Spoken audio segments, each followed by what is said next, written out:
시청자 여러분 안녕하십니까? 파이널샷 진행을 맡은 고은별, 신민영입니다. 네, 오늘 우리 시장 정말 아쉬운 움직임이 나오고 있습니다. 개장을 할 때만 하더라도 우리 시장 미국의 훈풍을 고스란히 받는구나라는 기대감이 있었는데 지정학적 리스크가 시장의 발목을 붙잡고 있습니다. 대형주 전반적으로 흐름 좋지 않고요. 우리 시장 깊게 눌리는 모습, 상승폭을 일제히 반납하는 모습이 나타나고 있는데 그 가운데서 외국인이 현물과 선물 시장에서 모두 매도를 하고 있다는 것도 다소 부담스러운 요인입니다. 네, 오후장 들어서 양지수 모두 장중에 저점을 계속 낮춰가고 있고요. 코스닥은 4거래일 연속 하락입니다. 이번 주 엔비디아 실적 발표를 앞두고 아쉽게도 삼성전자와 SK하이닉스 동반 약세를 보이고 있고요. 상승하는 곳들 좀 찾아보자면 환율 하락 수혜주, 그리고 금리 인하 수혜주, 그리고 유가 관련주들 좀 강세로 움직여주고 있습니다.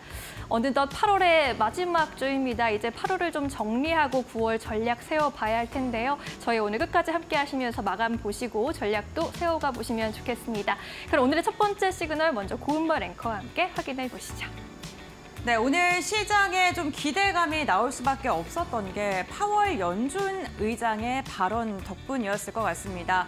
우리 시장이 쉬는 주말 사이 잭슨홀 미팅이 열렸고요. 이때 연준의 의장, 제롬 파월 의장이 시장 기대를 충족할 만한 발언을 했습니다. 정책을 조정할 시점이 됐다. 빅컷에 대한 기대감이 커질 수밖에 없는 발언을 했고요. 피벗에 대한 기대감이 커지면서 미국 증시 3대 지수는 일제히 상승을 했습니다. 이로 인해 국내 증시 역시나 기대감이 커졌는데요. 실제로 금리 인하에 대한 기대감 지금 차트를 보면서 확인을 해보면요.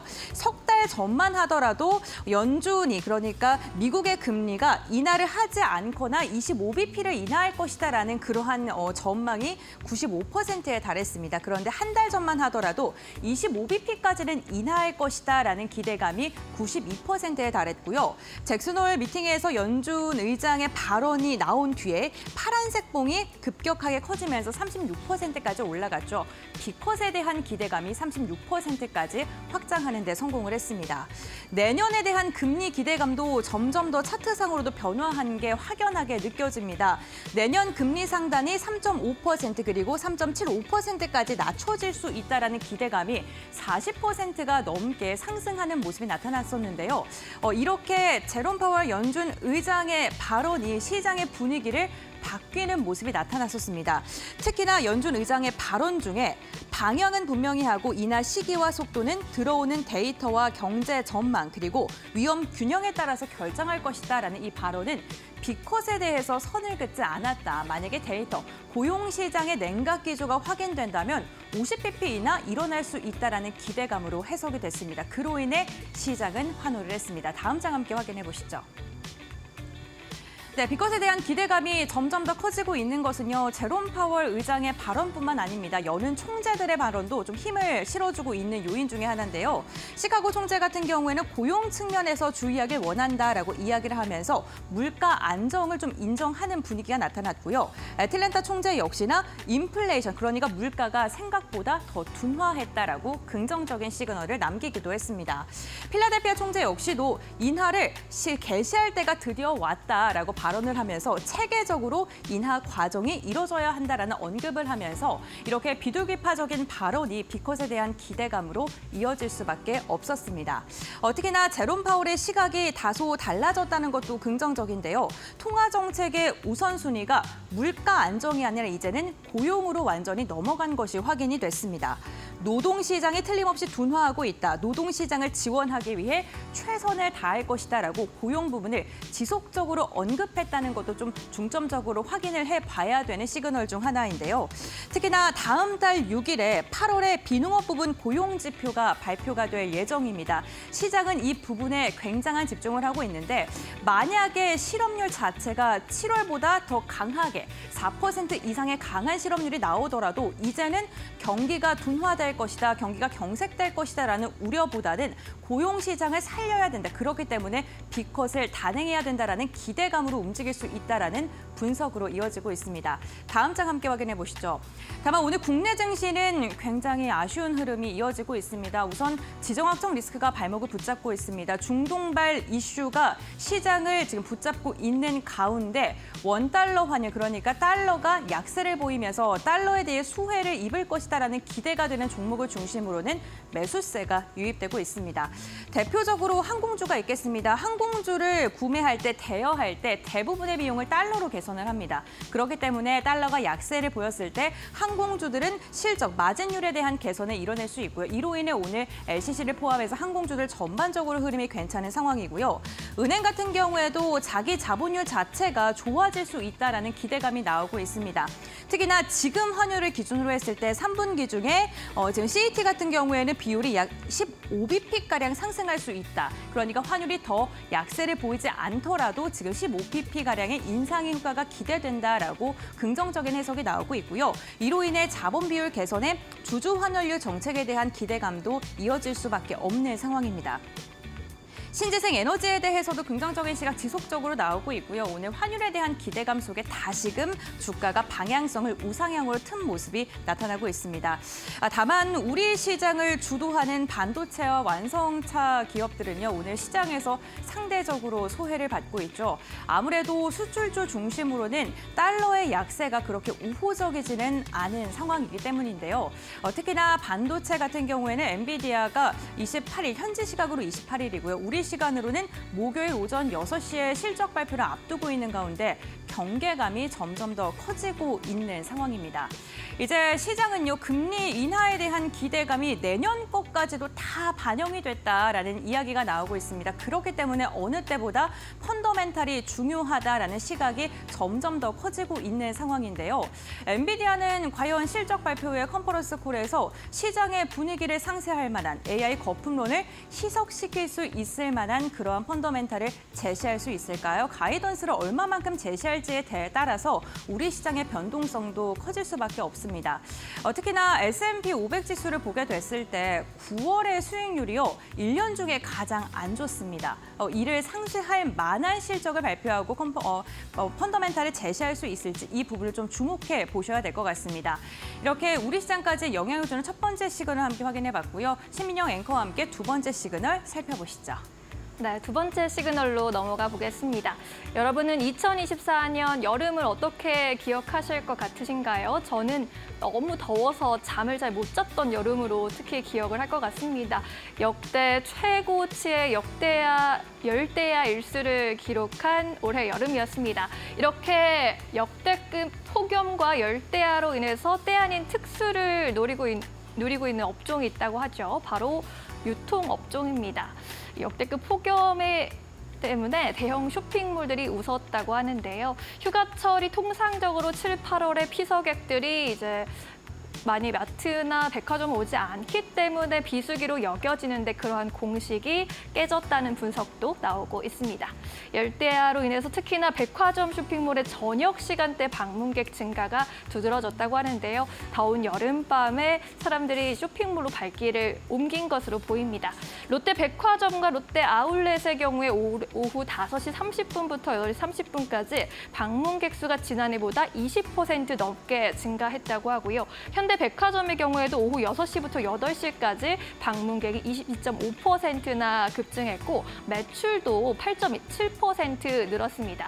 특히나 식음료 부문의 매출이 20% 가까이 급등한 것으로 확인이 됐습니다. 또 이마트 트레이더스 같은 대형마트로도 방문객이 집중됐습니다. 오후 6시에서 8시까지 방문객이 8% 늘었고 같은 시간 매출도 6% 늘어난 것으로 확인이 됐습니다. 이러한 대형마트는 모두 아시다시피 코로나19 이후로 이제 온라인 업체들에 많이 밀리게 되면서 지난 10년간 일자리가 10,000명 이상 감소했고 실적 악화 흐름도 뚜렷하게 나타났었죠. 그에 따라 주가도 많이 내려온 상황입니다. 유통주는 저PBR 종목이 다수를 차지하고 있죠. 현대백화점의 경우 현재 PBR이 0.2배 수준이고 이마트의 경우 0.15배, 신세계도 0.3배로 굉장히 낮은 수준입니다. 주가 역시 최근 10년 내 최저가를 기록하고 있는 상황인데요. 이에 좀 비교를 해봤을 때 미국 월마트는 52주 신고가 행진을 이어가는 등 주가가 완전히 다른 모습을 보여주고 있습니다. 실적 측면에서 바라봐도 실적이 확연히 증가세를 보이고 있는데 이에 대해서 월마트 CEO는 미국의 물가가 폭등을 하면서 외식 물가가 4% 넘게 증가했고 이에 부담을 느낀 미국인들이 마트에서 장을 봐서 이제 저녁을 해먹는 문화가 늘어났고 이에 따라서 또 월마트의 매출이 상승했다고 분석을 했습니다. 여기에 발맞춰서 또 가격 인하 정책을 펼친 것도 실적에 좋게 작용한 것으로 보입니다. 그리고 데이터를 많이 활용해서 AI 기능을 도입한 것도 주목을 받았는데 예를 들어서 이제 고객이 게임을 할 때 살 모니터를 추천해 달라고 한다면 이제 AI 기계가 나와서 주로 어떤 게임을 즐겨 하시나요? 라고 묻는 등 고객의 취향에 맞춰서 편리하게 쇼핑할 수 있는 그런 시스템을 도입했다고 합니다. 그리고 농작물 공급 관련 이슈가 기후 변화 이슈로 인해서 많이 좀 문제가 됐었는데 월마트 입장에서 이제 그 손실이 발생할 수 있기 때문이겠죠. 특정 농작물이 어떤 한 해에 좀 수확이 부진할 것으로 미리 예측이 된다면 대체 농작물을 미리 준비하는 그런 AI 시스템도 도입하면서 실적 상승에 크게 기여한 것으로 보입니다. 다음 페이지로 넘어가 보겠습니다. 그렇다면 우리 유통업계는 어떻게 이런 노력을 극복하고 있을까요? 캐릭터 IP를 활용한 협업으로 불황 극복을 노력하고 있다라는 그러한 분석이 나오고 있습니다. 이 티니핑 캐릭터가 한 줄기 빛이 됐다는 이야기인데요. 국내 키즈 IP 1위 티니핑이 5세 정도의 여화의 시청률이 20% 순이었다고 합니다. 20%면은 굉장히 높은 시청률이죠. 드라마 선제업고 티어보다 높은 시청률이라고 하는데요. 영화 사랑의 하츄핑이 티니핑이 나오는 영화 최근에 개봉을 했는데 25일 기준으로 누적 관객이 79만여 명에 육박했습니다. 80만 명에 육박하고 있는 상황이고요. 올해 개봉한 애니메이션 영화 흥행 순위에 5위를 기록하고 있습니다.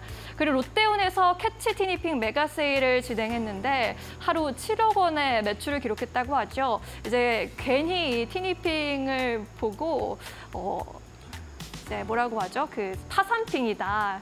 그런 이야기를 하는데 엄마들의 입장에서는 정말 통장 잔고 남아나지 않게 하는 그런 캐릭터인 것 같습니다. 이에 따라서 아이들이 너무 좋아하고 또 잘 팔리다 보니까 빙그레와 베스킨라빈스, 메가커피 등과 협업을 진행하면서 이렇게 좀 불황을 극복하려고 하는 노력을 보이고 있다라는 이야기가 나오고 있습니다.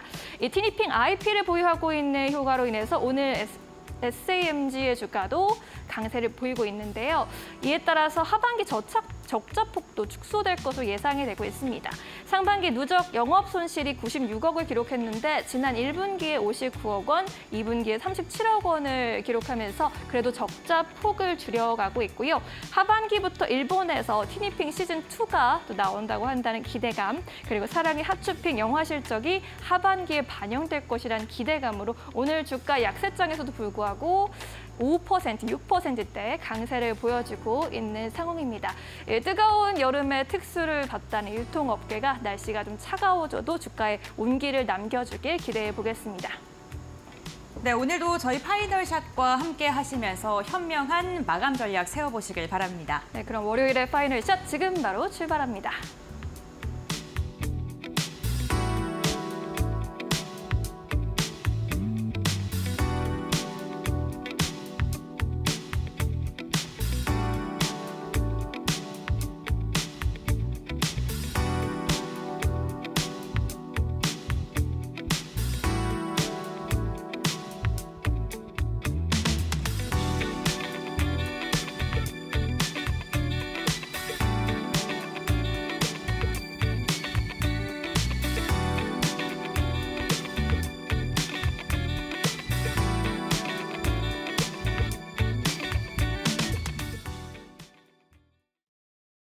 네, 원포인트 마감 전략입니다. 이데일리에 온 윤한식 파트너 전화 연결합니다. 안녕하십니까?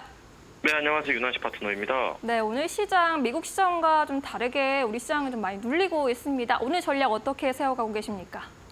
일단 잭슨홀 미팅은요, 미국의 침체 불안, 연준의 금리 인하에 대한 부정적인 인식, 엔캐리 추가 청산 우려 등 최근 증시에 출몰했던 일련의 부정적인 내러티브를 약화시켜준 것으로 판단은 되고 있습니다. 이러한 부정적인 재료 감소는 최근 반등장에서 여타 증시 대비 주가 탄력이 시원하지 않았던 코스피의 소외 현상을 개선시키는 데 도움이 될 전망입니다. 일단 금일시장에는 우리 양시장 모두 반응이 미지근하지만 그래도 며칠 뒤면 이러한 괴리감을 어느 정도 해소시킬 수 있는 재료로 기대합니다. 이제 시장은 엔비디아 실적이라는 또 다른 과제를 풀어나가야 할 것이고요. 실적 쇼크라는 부정적인 시나리오가 현실화가 되더라도 AI 사이클의 현재 진행형 잭슨홀 미팅 이후 확보한 우리 증시 하방 경직성이 완충 역할을 어느 정도 해줄 것으로 기대하고 있습니다.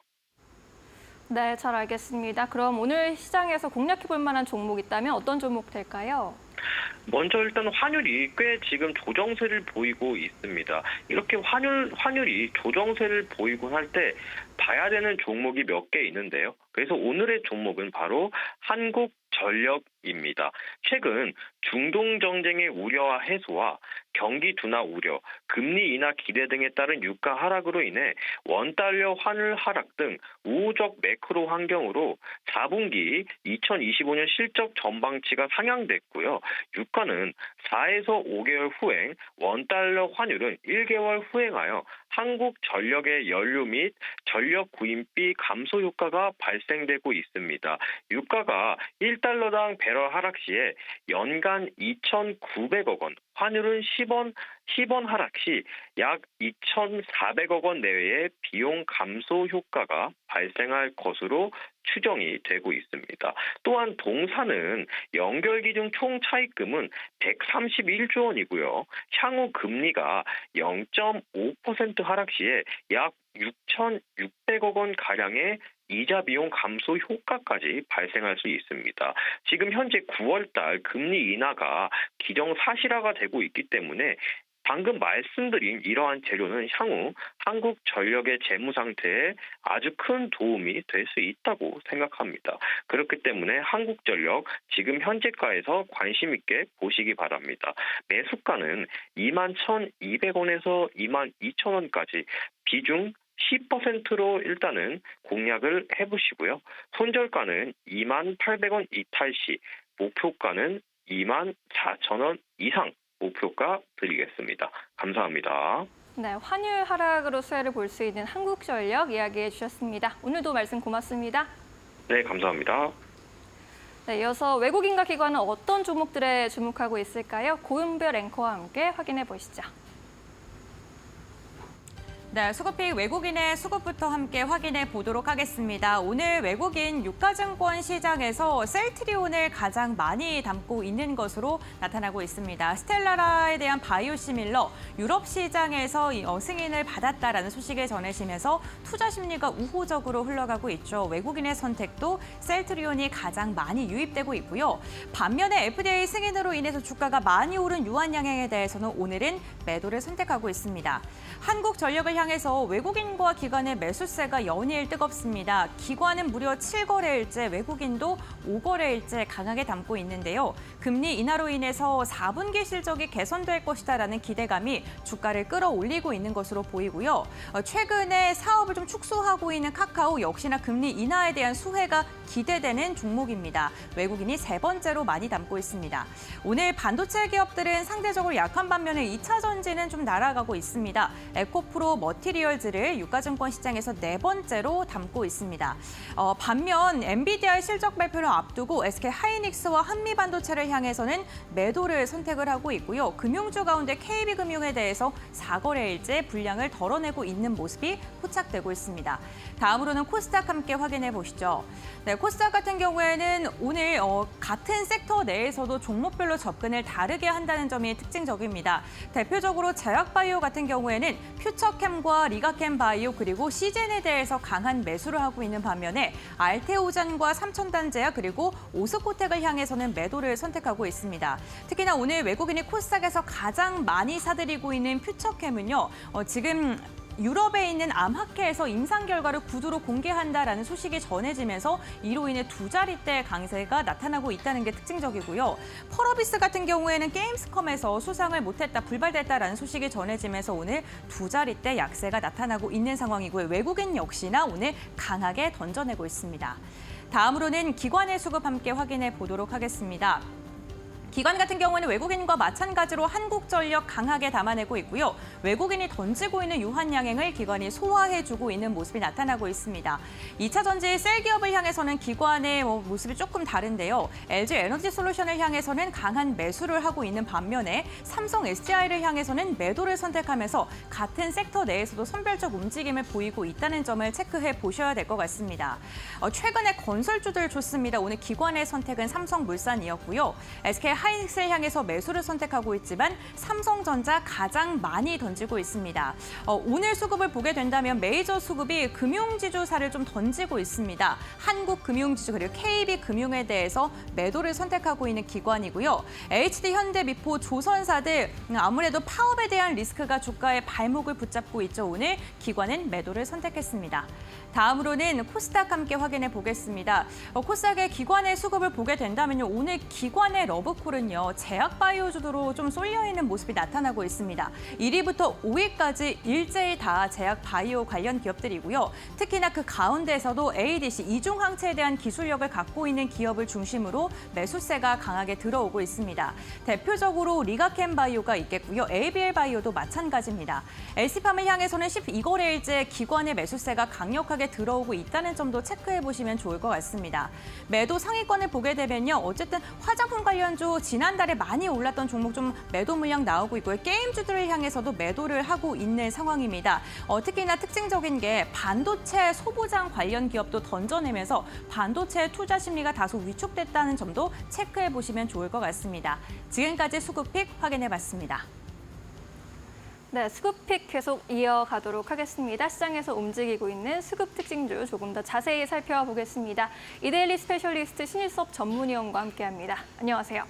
네, 안녕하세요. 네, 오늘도 세 가지 종목 하나씩 살펴보겠습니다. 첫 번째 종목은 ABL 바이오입니다. 오늘 양시장 하락하는 가운데서도 그래도 제약업종 지수 빨간불 켜주고 있고 ABL 바이오의 주가도 4% 가까이 상승세 보여주고 있습니다. 바이오 전반적으로 분위기가 그래도 괜찮게 유지가 되고 있는데 ABL 바이오는 어떤 모멘텀 갖고 있습니까? 네, 지금 에코프로비엠이 16조, 100만, 1000만억, 10억, 100억, 1000억, 예. 16조 8,400, 1,391억 원이고요. 알테오젠이 어느덧 다 따라왔습니다. 앞자리가 같아요. 1,647억, 6,044억입니다. 지금 그 에코프로비엠과 알테오젠 1, 2위의 시가총액 차이가 지금 숫자가 맨날 헷갈려요. 100만, 1000만억, 10억, 100억, 4천억도 안 되네요. 지금 7, 코스닥 3, 예, 3,700억 정도 차이밖에 안 돼요. 지금 이게 얼마 전이죠?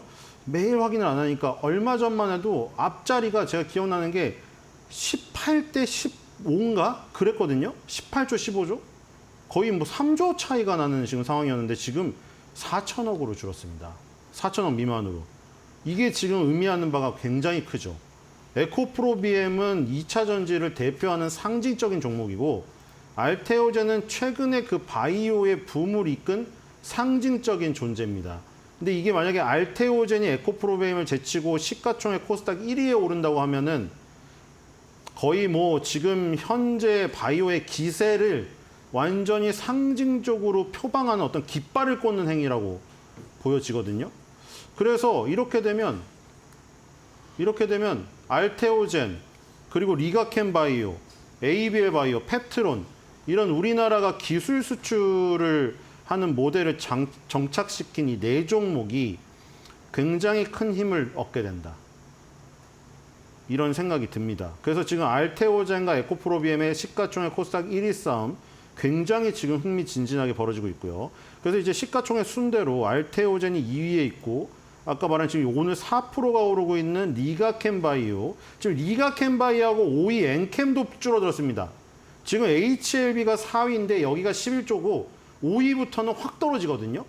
지금 4조로 떨어지기 때문에 HLB 11조와 엔캠 4조의 차이는 2배 이상가량 벌어져 있습니다. 그래서 이제 4위까지는 10조대니까 이제 1, 2위 에코프로비움 엘타이오젠, 그다음에 3, 4위 에코프로 HLB 1대1, 1대1 구도가 지금 형성이 되었고요. 그다음에 5, 6위가 이제 4조대, 3조 후반대인데 리가켄바이오가 또 3조 5천억으로 추격을 하고 있습니다. 그러니까 지금 이런 것들이 동시에 이뤄질 가능성이 있거든요. 리가켄바이오가 엔캠을 제치고 5위로, 알테오젠이 에코프로를 제치고 1위로 올라선다면 이 지금 바이오의 기세가 한껏 올라가게 되는 지금 상황이죠. 그리고 그 밑으로 가면은 이제 그 펩트론, ABL 바이오, 순서대로 해보면 ABL 바이오, 그다음 펩트론 순입니다. 그러니까 이렇게 4대이죠. 4대 천왕. 알테오젠, 리가켄 바이오, ABL 바이오, 펩트론이 각각의 어떤 기술을 가지고 이 기술을 탐내는 다국적 제약사들의 러브콜을 계속해서 받으면서 굉장히 지금 바이오의 뜨거운 지금 맛을 보여주고 있습니다. 네. 지금 이중항체 ADC 이 기술 때문에 계속 탐내하고 있는 것인데 네. 일단 제일 발전 속도가 빠른 것은 ABL 503이죠. 이게 지금 ABL 503이 이미 기술 수출에 성공을 하여서 임상을 진행 중인데 그럼 이제 마일스톤을 받겠죠. 그리고 만약에 여기서 그 신약이 출시가 될 경우에 만약에 그렇게 된다면 유한양행의 렉나자와의 같은 그런 코스를 받게 되겠죠. 네. 제노스코와 오스코텍이 지금 유한양이 받는 로열티의 일부분을 수령하는 것처럼 그런 식이 될 수가 있는 겁니다. 그래서 지금 일단 6월 달에 임상 1상이 하나가 발표가 됐는데 고형암 환자를 대상으로 53명 중 완전 관해 암세포가 모두 없어진 상태가 나왔고요. 한 개의 부분 관해가 나왔습니다. 완전 관해가 하나가 나왔고 부분 관해가 6건이 나왔습니다. 완전 관해는 완전히 암이 치료되는 거의 기적과도 같은 이게 나왔고요. 하나가. 부분 관해는 측정 가능한 종양 크기가 기존보다 절반 이하로 줄어들었을 때 부분 관해라고 하는데 이게 6개가 나왔습니다. 그리고 지금 ABL 503은 이제 이중암 창체니까 두 군데로 갈 수가 있어요. 예를 들어 2가지의 암이 있으면 2가지 암을 공격할 수도 있고요. 아니면 한 가지 암을 공격하고 한 가지는 면역세포로 보냅니다. 뭐 그런 경우인데 ABL 503은 한 군데씩 보내는 것이죠. 일단 그 우리의 몸에서 일반 보통 우리의 T세포라던가 우리 몸을 지키는 NK세포 이런 데는 PD-1이라는 단백질이 발현이 되고요. 암세포는 PD-L1이라는 단백질을 발현을 합니다. 이 두 개가 만나야 결합을 해야 암세포가 회피를 안 하고 공격을 받게 되는데 PD-1하고 PD-L1이 결합하지 못하게 암세포가 방해를 해서 나 암세포 아니고 정상세포야 하면서 T세포의 공격을 무력화시킵니다. 이거를 잡아줘야 되는데 그걸 하는 게 한 가지가 있고요. 그러니까 정상세포로 위장해서 면역세포의 공격을 피하는 거 그거를 암세포의 단백질과 결합하게 만드는 그러니까 안티-PD-L1이라는 거를 붙여줘서 PD-L1하고 결합이 안 되는 걸 막고 결합이 되게 만들어줍니다. 그리고 하나는 면역세포로 보내요. 면역세포로 보내가지고 면역 능력을 더욱더 뛰어나게 만드는 겁니다. 네. 그러니까 한마디로 뭐 우리 어렸을 때 체육 시간에 장난치던 그거죠. 한 명 남자들이 많이 그런 장난을 치는데 한 명이 가가지고 한 친구의 뒤에서 겨드랑이에 팔을 껴가지고 이렇게 잡고 있습니다. 야, 얘 때려. 그 한 명이 와서 때려요. 완전 그거죠. 암세포는 뒤에서 겨드랑이를 끼고 잡고 네. 면역세포한테 공격하라고 하는 거죠. 물론 걔 면역세포가 아니지만 장난이니까. 그렇죠? 그래가지고 그런 모습이 지금 이중항체의 장점이 이렇게 되면 시간이 절약되게 되는 것이죠. 하나씩 보내가지고 암세포 타격하고 면역세포 면역력 늘리고 아니면은 여러 가지 암에 하나하나 미사일 발사되면 시간이 그만큼 오래 걸리죠. 미사일을 한 번 발사할 때 여러 가지 기능을 한 번에 터뜨릴 수 있다면. 네. 그러니까 시간이 절약되는 겁니다. 왜냐하면 시간이 중요한 게 암 환자한테는 시간이 생명이니까요. 그렇죠. 암세포가 퍼지기 이전에 빨리 타격을 해야 됩니다. 정확하게. 그래서 이런 것들이 지금 이중항체 ADC가 굉장히 까다롭기 때문에 네. 한 업체마다 지금 포기를 하고 있는 상태예요. 아주 좋은 지금 기회입니다. ABL 바이오도 알테오젠처럼 그런 식으로 지금 머크의 독점 계약을 이끄는 이런 상황까지도 지금 갈 수 있는 환경이 지금 펼쳐져 있어요. 네. 알겠습니다. ABL바이오 이 이중항체 플랫폼에 대한 잠재 가치 기대감으로 오늘 장중에 52주 신고가를 다시 쓰기도 했습니다. 두 번째 종목도 제약바이오 종목을 들고 오셨네요. 이 두 종목을 제약바이오로 들고 오신 이유가 있을 것 같은데 보로노이 같은 경우에 기관에 또 수급이 5거래일 연속 들어와 주기도 했습니다. 현재 구간에서 15% 넘게 급등세 연출하고 있는데 보로노이는 어떤 종목인가요? 지금 바이오가 너무 뜨거워요. 그래서 지금 이게 다른 것들 다 네. 빠지고 있잖아요. 그러니까 지금 이 대표적으로 이런 모습들이 나타나는 게 특징적입니다. 지금 6위에 리가켄 바이오 5% 오르면서 엔캠하고 지금 딱 붙어 있고 아까 말씀을 드렸고 16위에 ST팜도 6.38 오르는데 바로 15위에 펄어비스가 11% 급락을 하면서 여기도 지금 거의 격차가 완전 달라붙었습니다. ST팜도 조금 올라가면 이제 15위에 진입을 합니다. 그러니까 지금 전반적으로 바이오 업체들의 시가총액이 전부 순위가 올라가고 있죠. 네. 지금 에이벨 바이오 27이 아까 전에 한 게 4.4% 오르면서 이것도 마찬가지예요. 26위 넥슨 게임즈랑 거의 딱 붙어 있습니다. 지금 이렇게 되면 전부 다 지금 순위가 역전될 가능성이 있거든요. 동반적으로. 보로노이도 마찬가지네요. 지금 보로노이가 15.57 급등하고 있는데 바로 위에가 메디톡스입니다. 메디톡스가 오늘 2.38% 빠지고 있습니다. 두 개가 시가총액 차이가 거의 없어요, 지금. 완전 딱 붙었습니다. 보로노이랑 메디톡스도 지금 역전될 가능성이 있어요. 지금 전반적으로 보시면 전부 바이오에 지금 대세가 확인이 되고 있습니다. 그래서 바이오가 당연히 확률적으로 지금 많이 꼽힐 수밖에 없는 상황이었고요. 그리고 보로노이 같은 경우는 얘는 약간 유한양행에서 나온 내용이 많이 나오죠. 유한양행의 렉나자, 그리고 지금 아비반타마베의 성분명으로 했던 제품명 리브리반트, 얀센의 리브리반트랑 병용요법이 FDA에서 허가를 받았는데 그 타깃 적응증이 바로 비소세포 폐암이었습니다. 비소라는 거는 작지 않다라는 뜻이죠. 소세포하면 작다라는 거 병변이, 비소세포 폐암은 작지 않다는 겁니다. 비소세포 폐암 환자 중에서 바로 이 분야의 절대 강자인 아스트라제네카의 타그리소, 바로 아스트라제네카의 타그리소를 부시기 위해서 얀센의 리브리반트랑 유한양의 렉나자가 힘을 합친 거잖아요. 이 정맥주사 제형인 리브리반트, 그 다음에 경구용인 이 렉나자를 같이 투여를 함으로써 경구용인 아스트라제네카의 타그리소의 완전 그 철옹성 같은 그 문을 부셔보고자 이제 FDA 문턱 하나를 넘은 겁니다. 앞으로의 싸움은 계속되겠죠.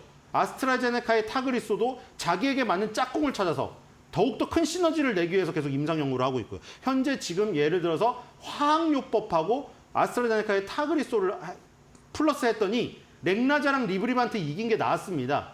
그러니까 지금 이런 부분 때문에 계속해서 싸움이 계속됩니다. 근데 이 비소세포 폐암에 쓰이는 타그리소든 렉나자든 렉나자 리브리반트 병용이든 다 똑같은데 이 문제가 뭐냐면 내성이 잘 생기고 돌연변이가 생겨서 자꾸 빠져나간다는 거예요. 그래서 지금 타그리소를 썼는데 내성이 생긴 환자를 대상으로 한 비소세포암 치료제를 개발하고 있는 회사가 보로노이입니다. 보로노이의 VRN11이라는 이 물질을 얘네도 지금 저기를 하고 있는데 임상을 하고 있는데 아직 초기 단계예요. 일상 수준입니다. 일상 임상을 하고 있는데 얼마 전에 뭐 나쁜 소식이 나온 것 같아가지고 급락을 했었다 오늘 다시 급등을 하는데 네. 그게 뭐였냐면은 네. 미국에 지금 임상시험 계획을 냈다가 자진 철회했다는 소식이 나왔습니다. 이게 왜 그랬냐 봤더니 네. 이걸 그냥 안 될 것 같아서 물질을 그냥 포기하고 접은 게 아니고 한국하고 대만에서 설계했던 게 있는데 이 처음에 사실 일상 이상에서는 안전성을 처음에 평가를 하고 안전하다고 평가가 되면 이제 용량을 늘려가면서 어떤 용량이 최적 용량인가를 타진하게 됩니다. 그래서 한국 대만에서 설계해놨던 게 150을 늘리는 거예요. 그러니까 엄청나게 빠른 속도로 많이 늘리는 거죠. 그래서 FDA에서 이 미국 임상 시험 계획을 승인해줄 당시에 승인 신청을 받았을 때 그걸 보고 FDA 제출한 보로노이의 용량 증가폭이 한국 대만에서 설계한 것만큼 하면 너무 높으니까 FDA에서는 167, 50, 33 요렇게만 증량하라고 했어요. 그런데 이렇게 하면 지금 보로노이가 한국 대만에서 진행하고 있는 거랑 완전히 계획이 틀려져 버리면 우리 똑같이 학생이 이렇게 계획을 세워놨는데 시간표를 바꿔버리면 다 어그러지게 됩니다. 그래서 그 시간표도 바뀌고 시간도 이렇게 되면 많이 걸리니까 아예 그냥 그러면 우리는 한국 대만에서 일단 하겠습니다. 1상을 나눠서 1A상을 한국 대만에서 하고 1비상, 일상의 후반기를 미국에서 할 테니 지금 우리가 낸 계획은 어차피 FDA에서 이거 수정하라고 했으니까 수정 안 하고 이걸 자진 철회하겠습니다 한 겁니다. 그래서 자세한 내막을 알고 나서 시장에 지금 다시 바로 반등을 해서 네. 급락했던 부분을 다 메꾸고 장대 양봉으로 지금 차트를 좋게 만들어 놨습니다. 차트 좀 볼까요? 네, 보로노이 차트를 보면은 그 자진 철회 소식 때문에 급락했던 부분이 다 메꿔져서 지금 보시면 일봉에서 보면 아일랜드 갭이 나왔습니다. 여기서 2024년 8월 2일과 8월 5일 사이에 갭하락이 나오면서 장대 음봉이 떨어졌죠. 그래서 이 장대 음봉이 저항으로 지금 자리매김하면서 여기서 밀렸죠. 근데 지금 보시면 상승 갭이 나왔습니다. 그래서 이렇게 아일랜드 섬처럼 붕 떴죠. 이걸 아일랜드 갭이라고 합니다. 일단 완전히 추세 전환이 나타난 거예요. 물론 일봉이기 때문에 연속성을 더 지켜봐야 되긴 합니다만 주봉, 월봉에서 상승세가 지금 판단이 된다면 일봉의 저런 단기적인 아일랜드 갭 추세 전환도 의미를 더하게 되겠죠. 그래서 주봉, 월봉을 가봤더니 의미가 굉장히 강합니다. 왜 강하느냐? 2023년 9월 달에 상장했을 때 이 당시에 이 자리에서 지금 밀리고 있는 거 보이시죠? 상장했을 당시에 그 가격에서 계속 밀리고 있는 거예요. 7월 15일도 그랬고 7월 말도 그랬고 이번 달에도. 만약에 여기를 지금 두들기고 있는 게 깨진다면 8만 5천 원 라인이 부서지면서 9만 원대로 직행할 가능성이 있어요. 지금 밑에서 보시면 20주선이 아니라 10주선이죠. 10주선을 계속 타고 올라오고 있죠. 이 장대 음봉으로 일봉에서 장대 음봉으로 꼬리 달았을 때 모습이 주봉에서 이 모습입니다. 이 10주선에서 타고 가고 있는 상태고요. 만약에 여기서 올라가게 된다면 상승 N자 흐름이 되겠죠. 지금 상승 N자 중에 요 짝대기와 요 모습 여기까지 나왔죠. N이 완성이 되려면 요 모습이 나오면 됩니다. 여기가 제일 강하고 제일 큰 상승입니다. 요거를 먹는 거죠. 우리는 항상 월봉으로도 봐볼까요? 똑같죠. 결국에 월봉에서도 마찬가지인데 이 2023년 9월 달에 이 모습 상장 시기는 아니었군요. 주봉이니까 주봉에서 상장 시기였다고 제가 말씀드린 2024년 9월 달은 이 부분이고요. 월봉으로 보니까 그 더 전이 있네요. 2022년도 6월 달에 상장을 했습니다. 2023년도 9월 달은 상장된 지 한 1개월 이상 지난 1년 이상 지난 시점이었고요. 이 부분이 살짝 돌파가 되고 있는 상황이죠, 지금. 자, 이렇게 되면 월봉에서 새로운 추세로 가고 있다. 이게 확인이 됩니다. 알겠습니다. 보로노일 반등 이어가면서 또 시가총액 순위도 올릴 수 있을지 함께 관전 포인트로 보면 좋을 것 같습니다. 세 번째 종목은 K엔솔입니다. 액침 냉각 솔루션 전문 기업인데 이제 엔비디아가 4분기에 AI 반도체부터 액침 냉각을 본격적으로 도입한다라는 소식 전해지면서 오늘 관련주들로 온기가 쫙 번지고 있고 K엔솔도 크게 급등하고 있습니다. K엔솔 어떻게 보십니까? 네, 이제 이쪽으로 다시 또 순환매가 도는 거죠. 1번 타자에서 9번 타자까지 해놓은 다음에 타석이 야구 경기로 따지면 4번 정도 돌아오죠. 여기도 똑같아요. 테마가 크면 클수록 강력하면 강력할수록 그 타수는 자주 돌아오게 되죠. 9번 타자라고 하더라도 그 테마가 워낙 예를 들어 그 팀이 경기를 너무 잘해서 공격 기회가 많이 들어오면 9번 타자도 4번 쓸 수가 있어요. 지금 이것도 똑같은 거죠. 맨 처음에 뭐가 갔는지 기억나시나요? 여기서 했었잖아요. 엔비디아가 다시 갔을 때 우리나라에서 가장 뜨겁게 먼저 간 거 전력 3주였죠. 변압기 3사 여기서 했습니다. LS 일렉트릭 그리고 뭐 HD 현대 일렉트릭 효성중공업 했죠. 그것들이 먼저 가고 그 다음에 액침 냉각 관련주 이런 것들이 이제 후발로 가는 것이 처음에 엔비디아가 가는 시점에서도 반복이 되었었던 거고 엔비디아가 출렁이고 다시 지금 전고점 돌파를 앞두고 있는 상황에서도 또 똑같이 이어지고 있죠. 변압기주가 며칠 전에 먼저 갔고 그 다음에 이제 액침 냉각주까지 온 겁니다. 이런 순서들은 계속 반복이 돼요. 하지만 여기서 명심해야 될 거는 1번, 2번 타자보다 당연히 5, 6번 타자가 5번 더 7, 8번으로 하죠. 7, 8번 타자는 타격 능력이 떨어지죠. 여기서도 똑같은 겁니다. 1, 2, 3, 4번에 해당되는 종목은 훨씬 더 생명력이 강하고 긴 반면에 이 지금 7, 8, 9번 타자에 해당되는 종목들은 생명력이 짧고 약해요. 그건 감안하셔야 됩니다. K엔솔 같은 경우에는 이제 액침 냉각인데 엔비디아가 새로운 방식을 제안한답니다. 공냉식을 하는데 공냉식은 이제 공기 에어컨 같은 걸로 돌리는 거죠. 거기에 액침 냉각을 병합하는 방식. 요걸로 하면은 이제 액체가 공기 대비 열 흡수량이 3,000배 이상 많으니까 그런 장점을 지금 발휘할 수가 있겠고요. 결론적으로 새로운 냉각 방식을 했을 때는 전력 소비가 최대 28%까지 감소된다고 합니다.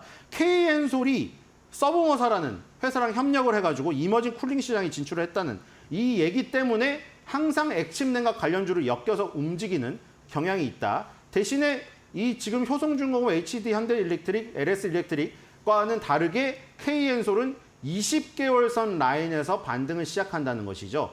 당연히 후발주자이니까 레벨이 시작하는 단계도 뒤에 있습니다. 네. 아래에 있죠. 차트로 보면은. 그거를 감안을 하시고 당연히 에너지 세이가 약하다는 것을 감안을 하셔야 됩니다.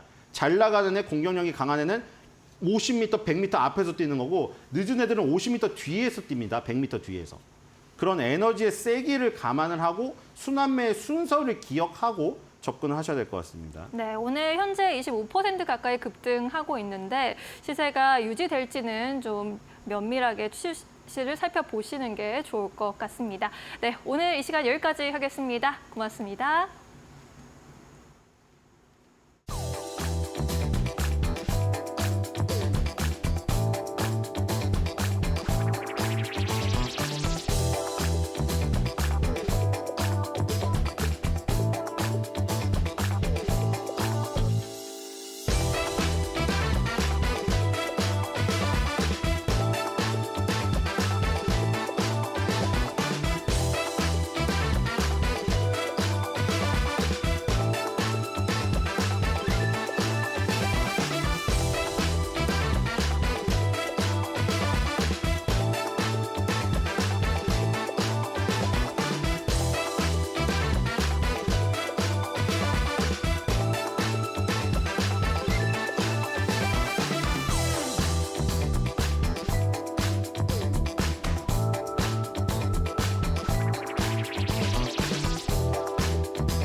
팩트 체크 시간으로 이어가 보겠습니다. 이번 주 우리 시장에 영향을 줄 만한 이슈들 함께 확인해 보도록 하겠습니다. 오늘 이 시간 이데일리 디지털 콘텐츠부 피용익 에디터 함께합니다. 안녕하십니까? 네, 안녕하세요. 네, 오늘 주제를 화면으로 먼저 알아봤는데요.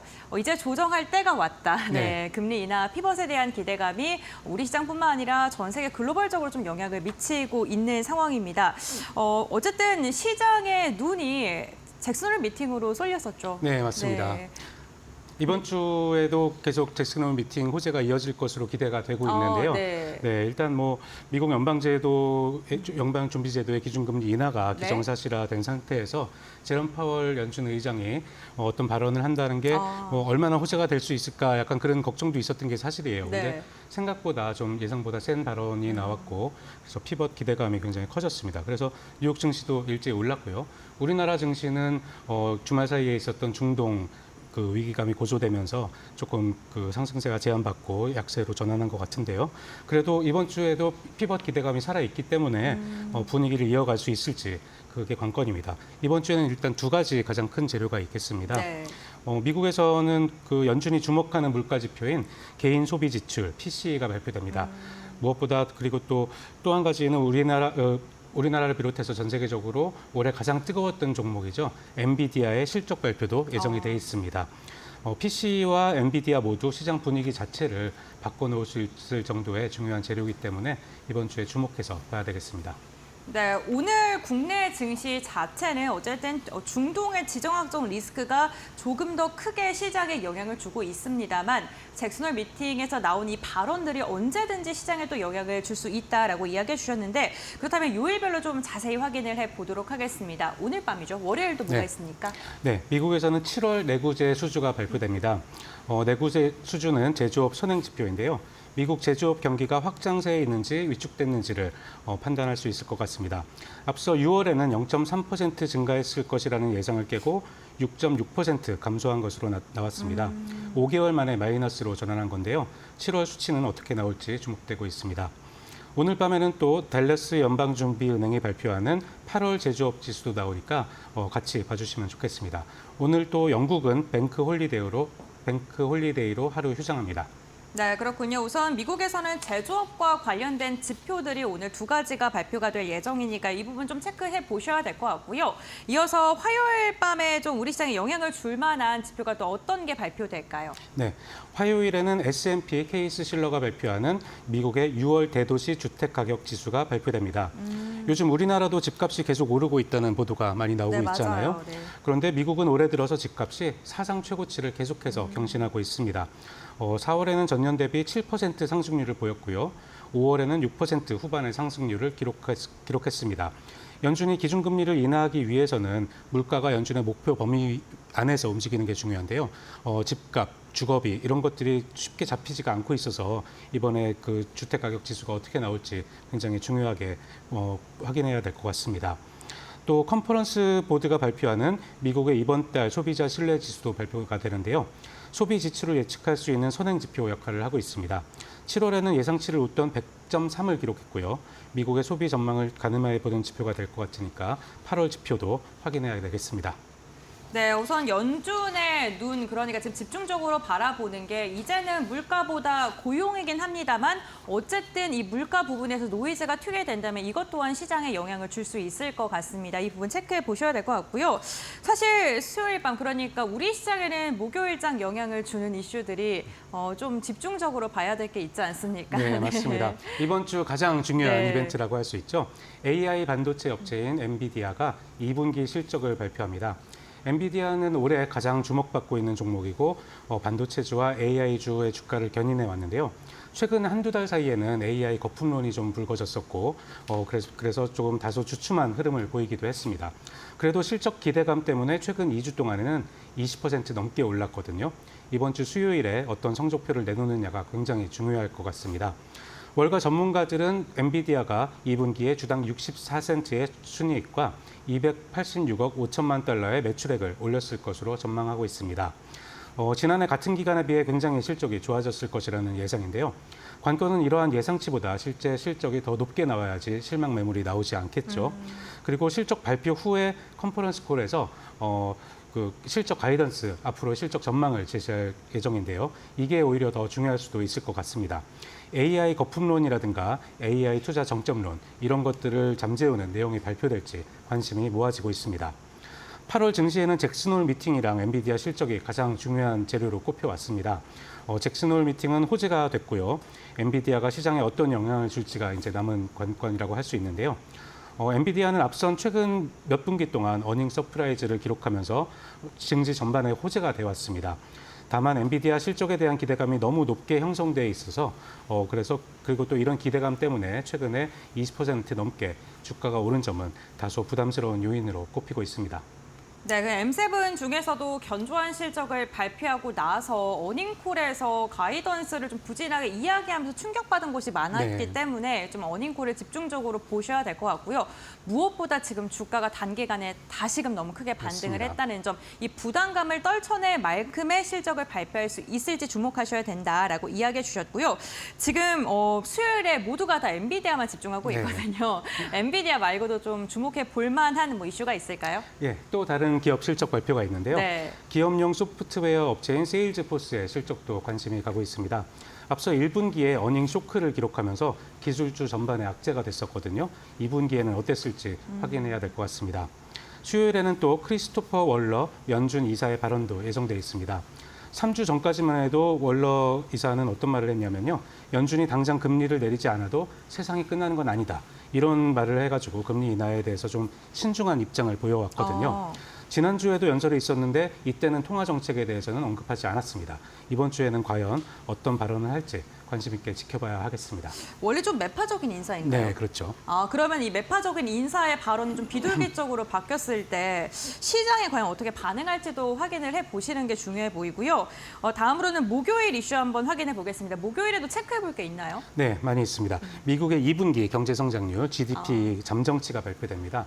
GDP는 속보치, 잠정치, 확정치 이렇게 3번에 걸쳐서 나오는데요. 앞서 나온 속보치는 전분기 대비 2.8%로 나와서 예상치였던 2%를 크게 웃돌았습니다. 잠정치는 여기서 변동이 있을지 확인해야 될 것 같고요. 최근에 미국 경기 침체에 대한 우려가 워낙 많기 때문에 네. 이런 숫자 하나하나에 좀 민감하게 반응할 수 있습니다. 이 밖에 7월 잠정주택 판매 그리고 주간 신규 실업수당 청구 건수도 발표됩니다. 파월 의장이 잭슨홀 연설에서 인플레이션에 대한 상방 위험은 감소했고 고용에 대한 하방 위험은 증가했다. 이렇게 말을 했거든요. 물가는 어느 정도 잡혀서 금리 인하를 할 수 있는 여건이 만들어졌는데 이제 고용이 관건이다. 네. 그런 말을 한 걸로 해석이 되고 있습니다. 9월 FOMC에서 25bp를 낮추냐, 50bp를 낮추냐, 그게 가장 큰 관심사잖아요. 고용이 예상보다 나빠진다면 빅컷, 그러니까 50bp를 낮출 수도 있겠지만 또 괜찮게 나온다면 25bp만 내릴 수도 있고요. 이게 또 어떻게 나와야지 증시의 호재가 될지는 잘 모르겠지만 이런 고용 지표 하나하나를 잘 살펴봐야 되는 시기가 아닌가 싶습니다. 실업수당 통계도 나오거든요. 그러니까 주간 실업수당 통계도 같이 나오는데요. 그것도 네. 잘 확인해야 될 것 같고요. 연준 인사 중에서는 라파엘 보스틱 애틀란타 연방준비은행 총재가 연설을 할 예정입니다. 원래는 이분도 매파로 분류되는 대표적인 그래요? 네. 인사였거든요. 최근에 그런데 비둘기파적인 발언을 많이 하고 있습니다. 잭슨홀 미팅에서는 첫 금리 조정을 조금 앞당기는 것이 적절할 수 있다. 이런 발언을 했습니다. 이번 주 발언도 잘 체크해야 될 것 같습니다. 네, 그렇군요. 이와 함께 뭐 실적 발표하는 것 중에는 그 워렌 버핏이 투자를 해서 또 주목을 받고 있는 울타뷰티가 실적을 또 장 마감 후에 발표할 예정이기 때문에 금요일장 국내 증시 화장품 관련 기업들에도 영향을 줄 것으로 보이는 만큼 체크해 보시면 좋을 것 같고요. 다음으로는 금요일 알아볼까요? 네. 네. 우리나라에서 7월 산업활동 동향이 발표될 네. 예정입니다. 6월에는 반도체 생산이 7개월 만에 가장 큰 증가폭을 보였고요. 국내 생산은 2달째 감소한 걸로 나왔습니다. 소비와 투자는 한 달 전보다 반등했지만 1년 전보다 낮은 수준을 기록했거든요. 그러니까 제조업이랑 수출은 잘 되고 있는데 내수 회복이 더디다고 볼 수 있거든요. 그런데 7월에는 이런 차이가 좀 좁혀졌을지 관심이 모아지고 있습니다. 미국에서는 7월 개인 소비 지출, PCE 가격 지수가 발표됩니다. 연준이 인플레이션을 판단할 때 가장 비중 있게 참고하는 데이터로 알려져 있습니다. 특히 변동성이 큰 에너지와 식료품을 뺀 근원 PCE가 중요한데요. 6월에는 전월 대비 0.2%, 전년 대비로는 2.6% 상승에 그치면서 금리 인하 기대감을 살렸습니다. 7월에는 전월 대비 0.2%로 갔고요. 전년 대비 2.7%로 나올 걸로 월가 전문가들은 예상하고 있는데요. 어떻게 실제 발표되는 거를 좀 봐야 될 것 같습니다. 파월 의장이 그 인플레이션에 대한 상방 위험이 감소했다고 말했지만 물가 지표는 계속해서 중요하게 봐야 될 것 같습니다.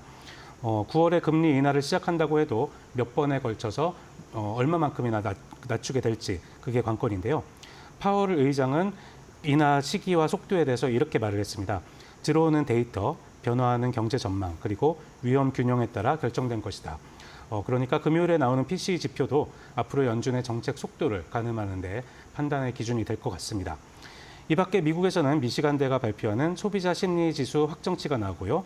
유로존에서는 8월 CPI 예비치와 7월 실업률이 발표될 전망입니다. 네, 알겠습니다. 제롬 파월 연준 의장의 발언으로 인해서 시장은 데이터에 더 민감하게 반응을 할 것으로 보입니다. 이번 주에 꼭 체크해봐야 될 주요 경제 일정들 저희가 정리해드렸으니까요. 이 부분 참고하시면서 시장 대응 방법도 세워보시면 좋을 것 같습니다. 오늘 말씀 여기까지 듣겠습니다. 고맙습니다. 고맙습니다.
마켓무버입니다. 대표적인 금리 인하 수혜 섹터 중 하나인 건설주가 눈에 띄는 반등세를 보여주고 있습니다.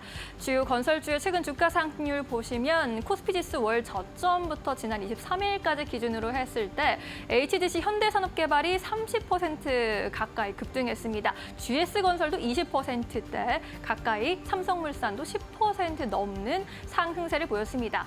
이렇게 종목별로 물론 차이는 있었지만 건설 업종 전반적으로 투심이 살아난 것은 확실해 보이는데요.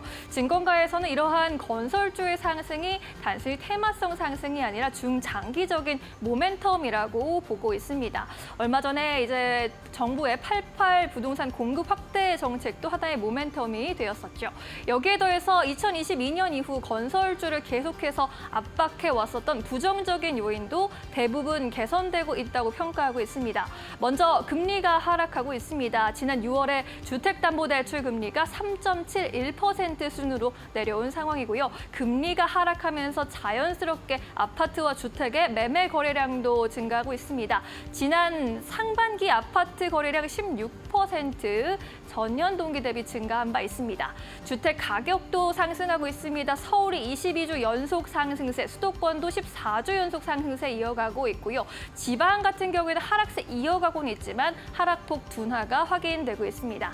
전세 가격도 오르고 있는 상황이죠. 서울과 수도권에 공급 부족 현상이 지속될 것으로 전망이 되면서 이에 따라서 투자 수요가 또 늘어날 것이란 기대감 받고 있습니다.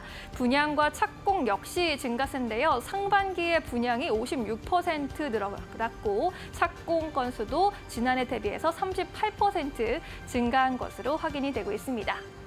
이제 증권가에서는 이러한 가운데 종목별로 차이를 보이는 이유가 개별 종목별 이슈도 있고 이익률에 따라서 움직이고 있다고 보고 있습니다. 이익률 가장 크게 개선되고 있는 뒤 두 종목 GS건설과 HDC 현대산업개발이 꼽히고 있습니다. GS건설은 상반기 도급 증액이 예정대로 이루어졌고 준공 현장에서의 정산이익이 발생하면서 이익률이 증가한 것으로 보입니다. 특히 안전사고 이후로 보수적인 원가 산정의 환입 효과가 발생하기 시작했고요. 작년 분양 실적을 봐도 건설사들 가운데 가장 많은 수준을 기록하면서 1위를 기록했습니다. 이에 따라서 밸류에이션 매력이 충분하다는 평가를 받고 있습니다. HDC 현산 같은 경우에는 밸류에이션 매력보다는 수익이 잘 나는 개발 사업을 하고 있다는 것에 주목해 볼 만한데요. 건설 업황 회복과 함께 높아지고 있는 기업 가치에다가 적극적인 용지 투자를 통한 차별적인 성장을 이뤄내고 있다는 평가입니다. 자체 사업을 중심으로 하고 있는 업체이기 때문에 분양가 상승에 또 수혜가 기대되고 있습니다. 신한증권은 최근에 HDC 현대산업개발을 업종 내 탑픽 종목으로 제시하면서 목표가 28,000원에서 33,000원까지 올려 잡았습니다. 건설주 투자하실 때 참고해 보시면 좋겠습니다. 마켓무버 전해드렸습니다. 네, 그럼 오늘 시장에서 움직이고 있는 종목들 보다 더 자세하게 확인을 해보도록 하겠습니다. 오늘 두 분과 함께합니다. GC인포 박수범 대표, 주식디자인연구소 박정식 대표와 함께합니다. 안녕하십니까? 안녕하세요.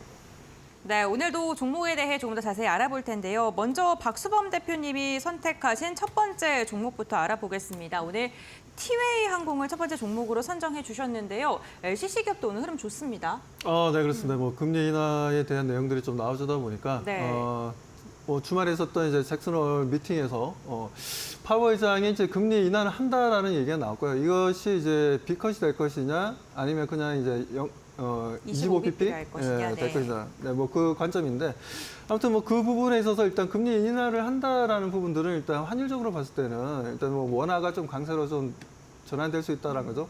달러 인덱스 같은 경우도 지금 이제 계속 내려오고 있지 않습니까? 뭐 거기다 이제 미국 채권 가격도 계속 지금 이제 낮아지고 있는 상황이고 뭐 이런 분위기 때문에 이제 원화가 강세를 보여주게 된다면 뭐 항공사들 입장에서는 여러 비용들을 좀 절감을 할 수가 있습니다. 뭐 예를 들어서 비행기 같은 경우에는 우리가 뭐 현금을 다 주고 사오지는 않아요.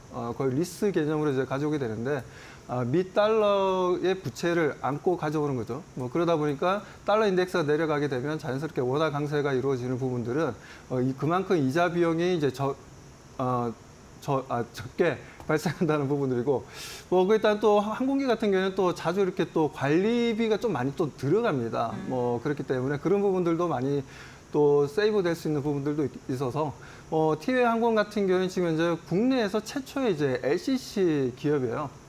물론 꽃이라는 건 여기서 이제 매출이죠. 실적은 전반적으로 이제 2010년 이후에 본격적으로 이제 사명이 티웨이 항공으로 좀 바뀌면서 그때부터 한 2013년, 2014년도부터 이제 조금씩 좋아지기 시작했죠. 그전에는 정말 어려웠었습니다. 그 부분이 원래는 LCC라는 게 영국에서 처음에 시작했다가 이거 잘 되네 해서 이제 대박을 터뜨렸던 부분들이 이제 미국으로 가서 미국에서 또 대박을 터뜨렸죠.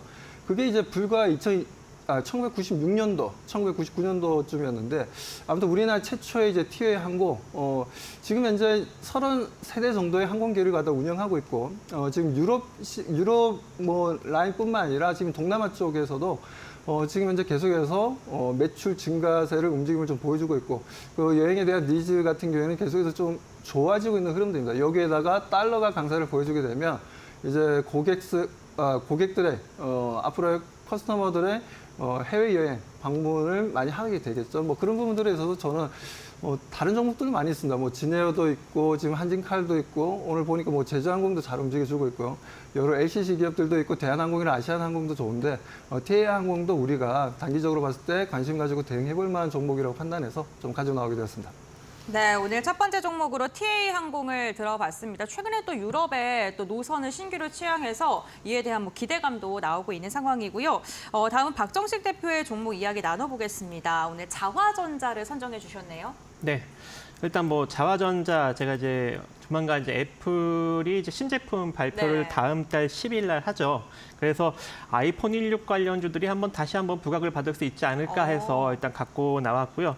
자화전자 같은 경우에는 이동통신기기 그리고 레이저 프린터, 디스플레이, 냉장고, 에어컨 등에 들어가는 각종 전자제품을 만들어내고 있습니다. 주력 제품이 카메라 모듈용 액추에이터 그리고 손떨림 보정 장치를 만들고 있기 때문에 현재 이제 애플 관련주로 엮여 있는 상황인데 아이폰 16에 들어가는 이제 광학식 손떨림 방지 그리고 액추에이터가 LG 이노텍과 자화전자 두 곳에서 초도 물량을 공급을 한다고 합니다. 초도 물량은 4분기 정도까지 생산이 될 예정이고 거의 이제 총 생산 물량의 한 70% 정도가 초도 물량이 될 것 같아서 일단 실적이 상당히 좀 긍정적으로 나오고 있는 상황입니다. 지금 실적만 보더라도 올해부터 갑자기 이제 실적이 좀 급성장이 나오기 시작했습니다. 그 작년 4분기 정도부터 이제 실적이 좀 좋게 나오면서 올해도 그 1분기, 2분기 그 긍정적인 실적이 나오고 있고 3분기 실적도 상당히 좀 양호하게 발표가 될 것으로 현재 보여지고 있는 상황입니다. 그리고 이제 자본 총계가 한 4,010억 정도 수준인데 현재 시가총액이 4,475억 원으로 그렇게 크게 시장에 좀 부각을 받지 못하고 있습니다. 그래서 애플 관련, 아이폰 관련 이슈로 한번 시장에 단기적인 상승력을 만들어내지 않을까 그렇게 생각을 해서 지금 현재 잘 조정받고 있는 상황입니다. 그래서 조금 더 내려오면은 19,900원 이하로 여러분들이 분할 매수 관점 가져가시면 좋을 것 같고요. 이 상태로 단기적인 상승력이 나타난다면 23,000원 이상에서 단기 매도로 접근하시면 긍정적인 결과를 만들어갈 수 있을 것으로 생각하고 있습니다. 네, 알겠습니다. 오늘 자화전자를 첫 번째 종목으로 설명을 해주셨는데 아이폰 신작이 출시가 되면은 이에 대한 수혜가 기대된다라고 이야기해 주셨고 오늘은 시장에서는 주목은 다소 받지 못하고 있는 모습입니다. 반등에 성공할지 이 부분 좀 체크해 보셔야 될 것 같고요. 다음으로는 박수범 대표님의 종목입니다. HDC 현대산업개발인데요. 방금 전에 신민영 앵커가 주택 네. 공급에 대한 이야기를 해주면서 주택주에 대한 말씀을 해주셨습니다. 관련돼서 두 가지 종목 언급했는데 GS건설이랑 HDC 현대산업개발이거든요. 그런데 이 종목 선택한 이유는 이유가 뭘까요?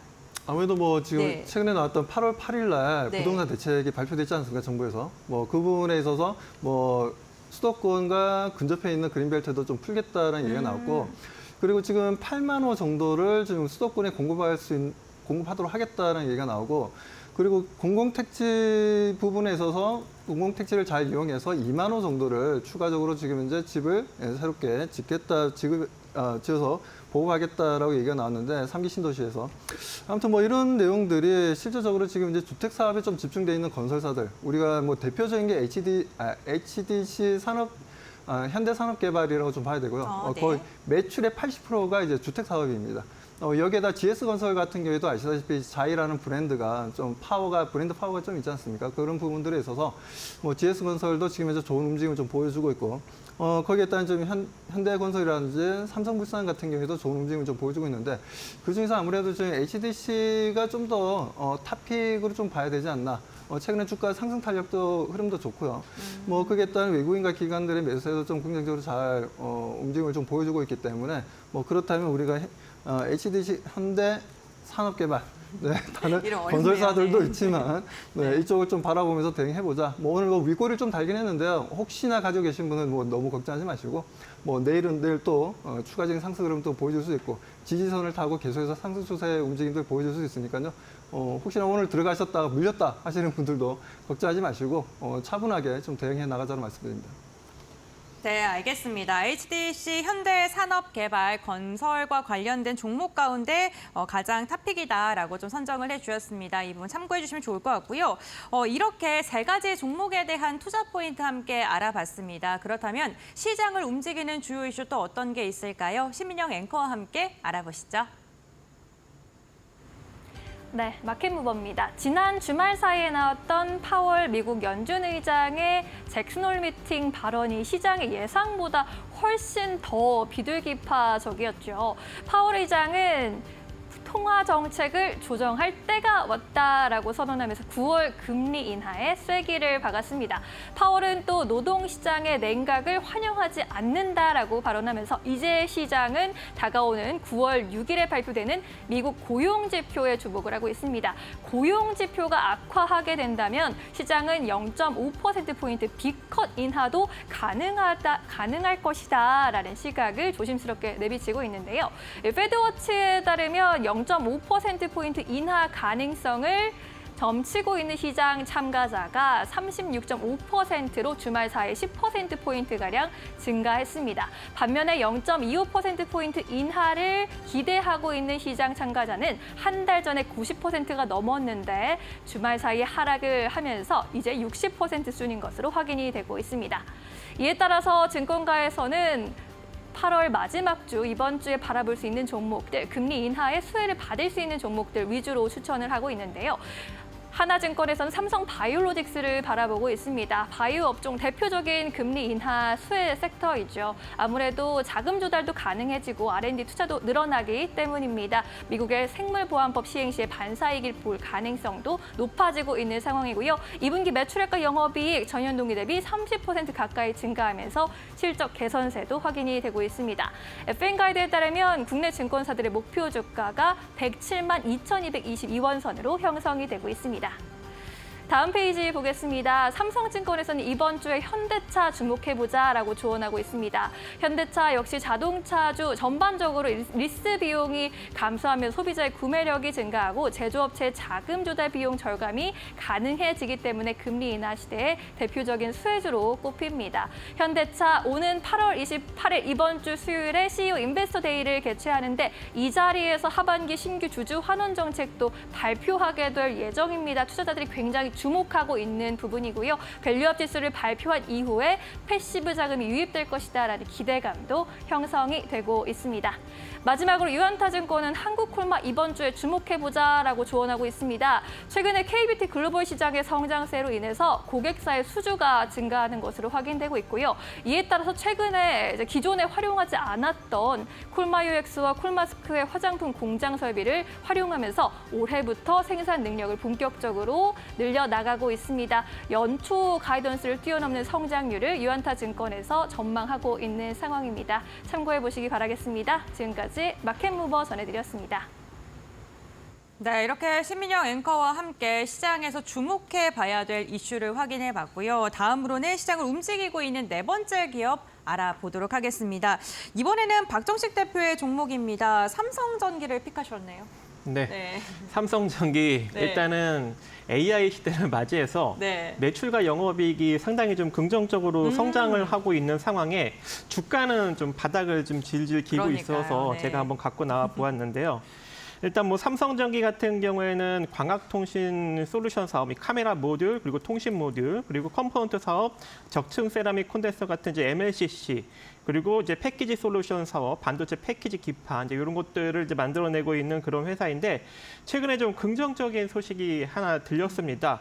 어떤 소식이냐면 2020년까지 차세대 반도체 기판인 플립칩 볼 그리드 어레이 기판, 서버용 기판을 이제 본격적으로 생산을 하면서 매출 비중을 한 50%까지 확대할 것이다. 그래서 이제 이 기판이 뭐 AI 쪽에도 들어가고 전장 쪽에도 들어가고 네트워크 쪽에도 이제 들어가게 되는데, 이것을 좀 50% 이상까지 확대할 계획이다. 이게 마진율이 좀 상당히 좀 긍정적입니다. 그리고 이미 이제 지난 2022년 10월부터 국내 최초로 이제 양산에 성공을 한 상황이고, 또 미국 반도체 업체인 AMD의 이 초대형 하이퍼스케일 데이터 센터용 기판을 공급 계약을 맺었습니다. 그래서 베트남 신공장에서 이미 이제 대량 양산에 이제 들어간 상황이기 때문에 이 관련 매출이 현재 2분기부터 어느 정도 이제 반영이 되기 시작해서 3분기부터 본격적으로 이제 반영이 될 예정이기 때문에 아무래도 이제 하반기보다는 상반기가 훨씬 더 긍정적인 실적이 나올 수 있는 여력이 존재하고,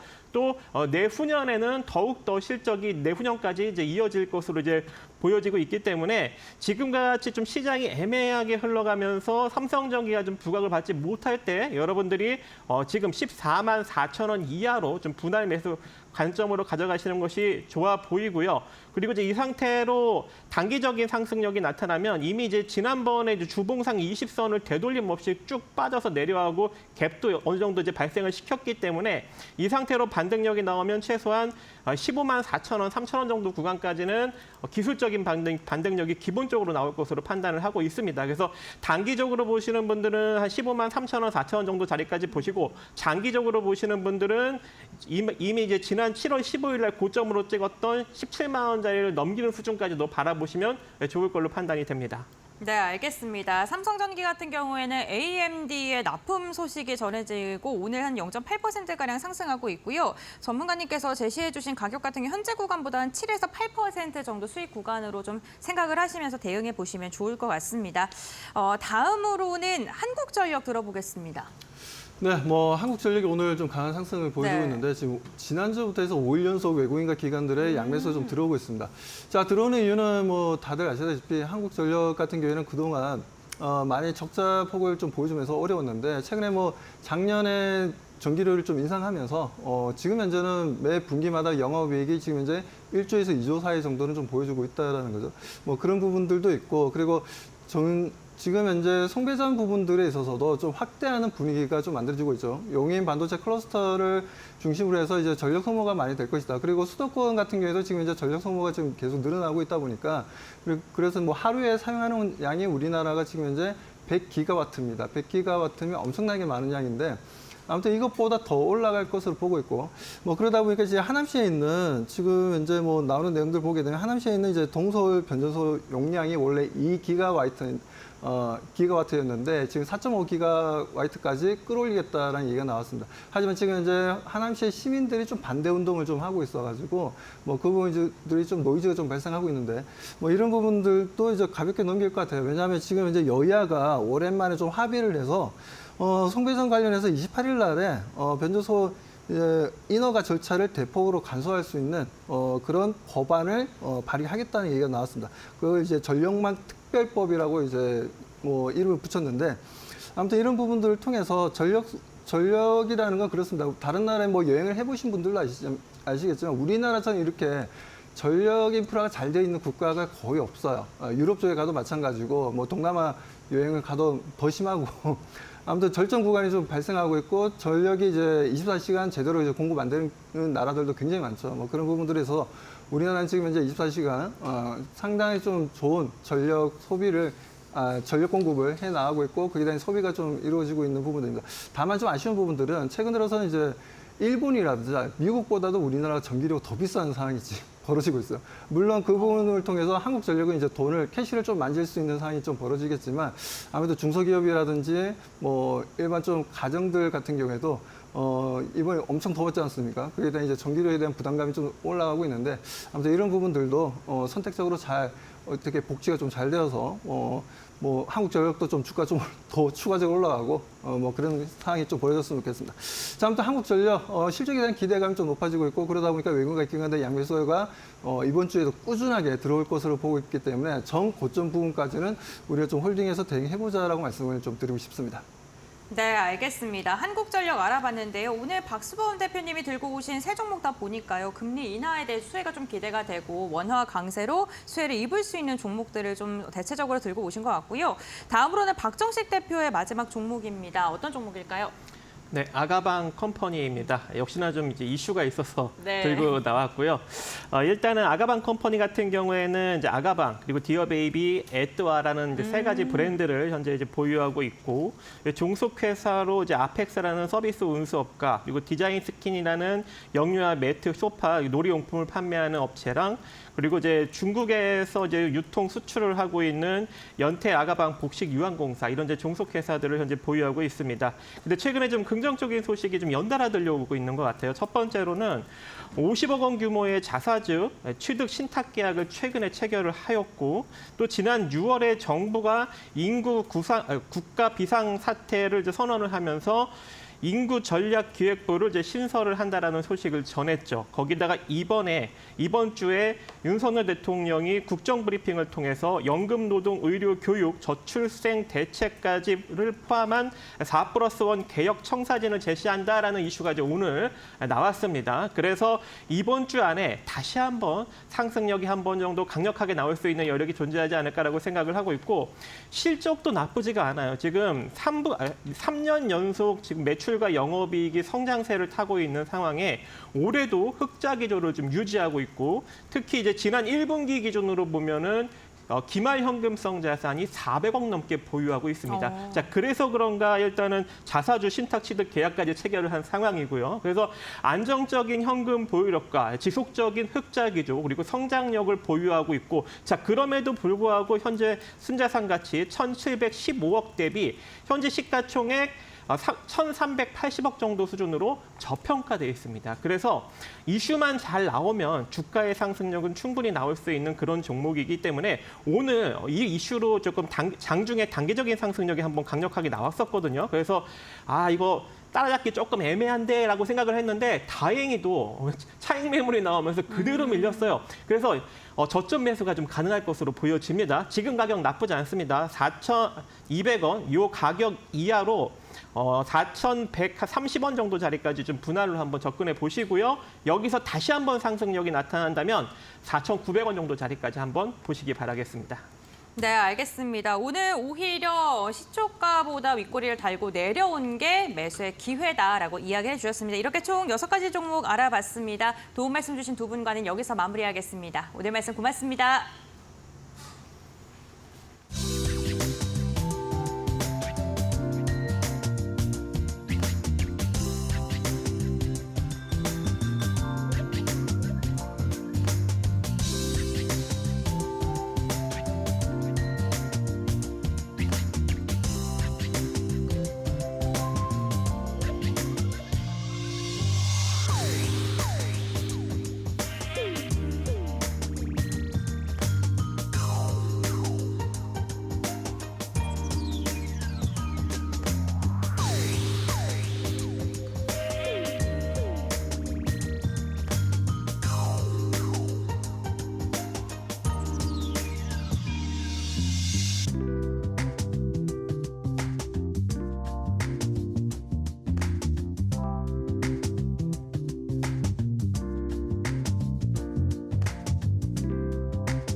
네, 월요일장 마감 전략 세우고 가겠습니다. 오늘은 SK증권의 서용원 차장과 알아보겠습니다.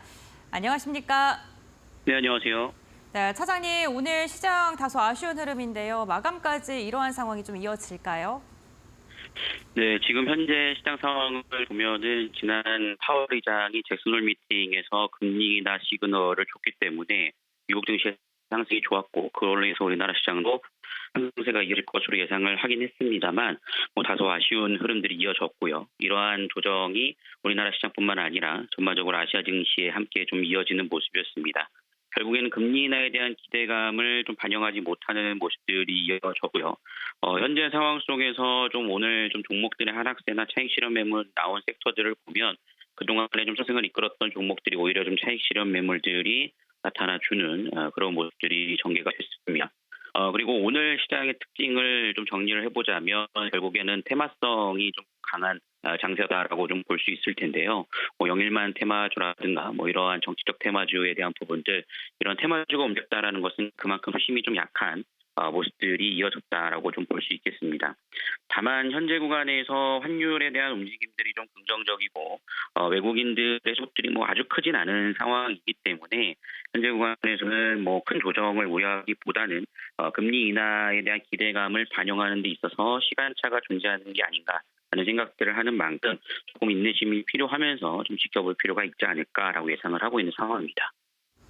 네, 그렇군요. 외국인의 수급이 제한적인 가운데 테마성 장세가 이어지고 있습니다. 그렇다면 이러한 시장 속에서 우리는 어떠한 종목을 좀 공략해 볼 수 있을까요?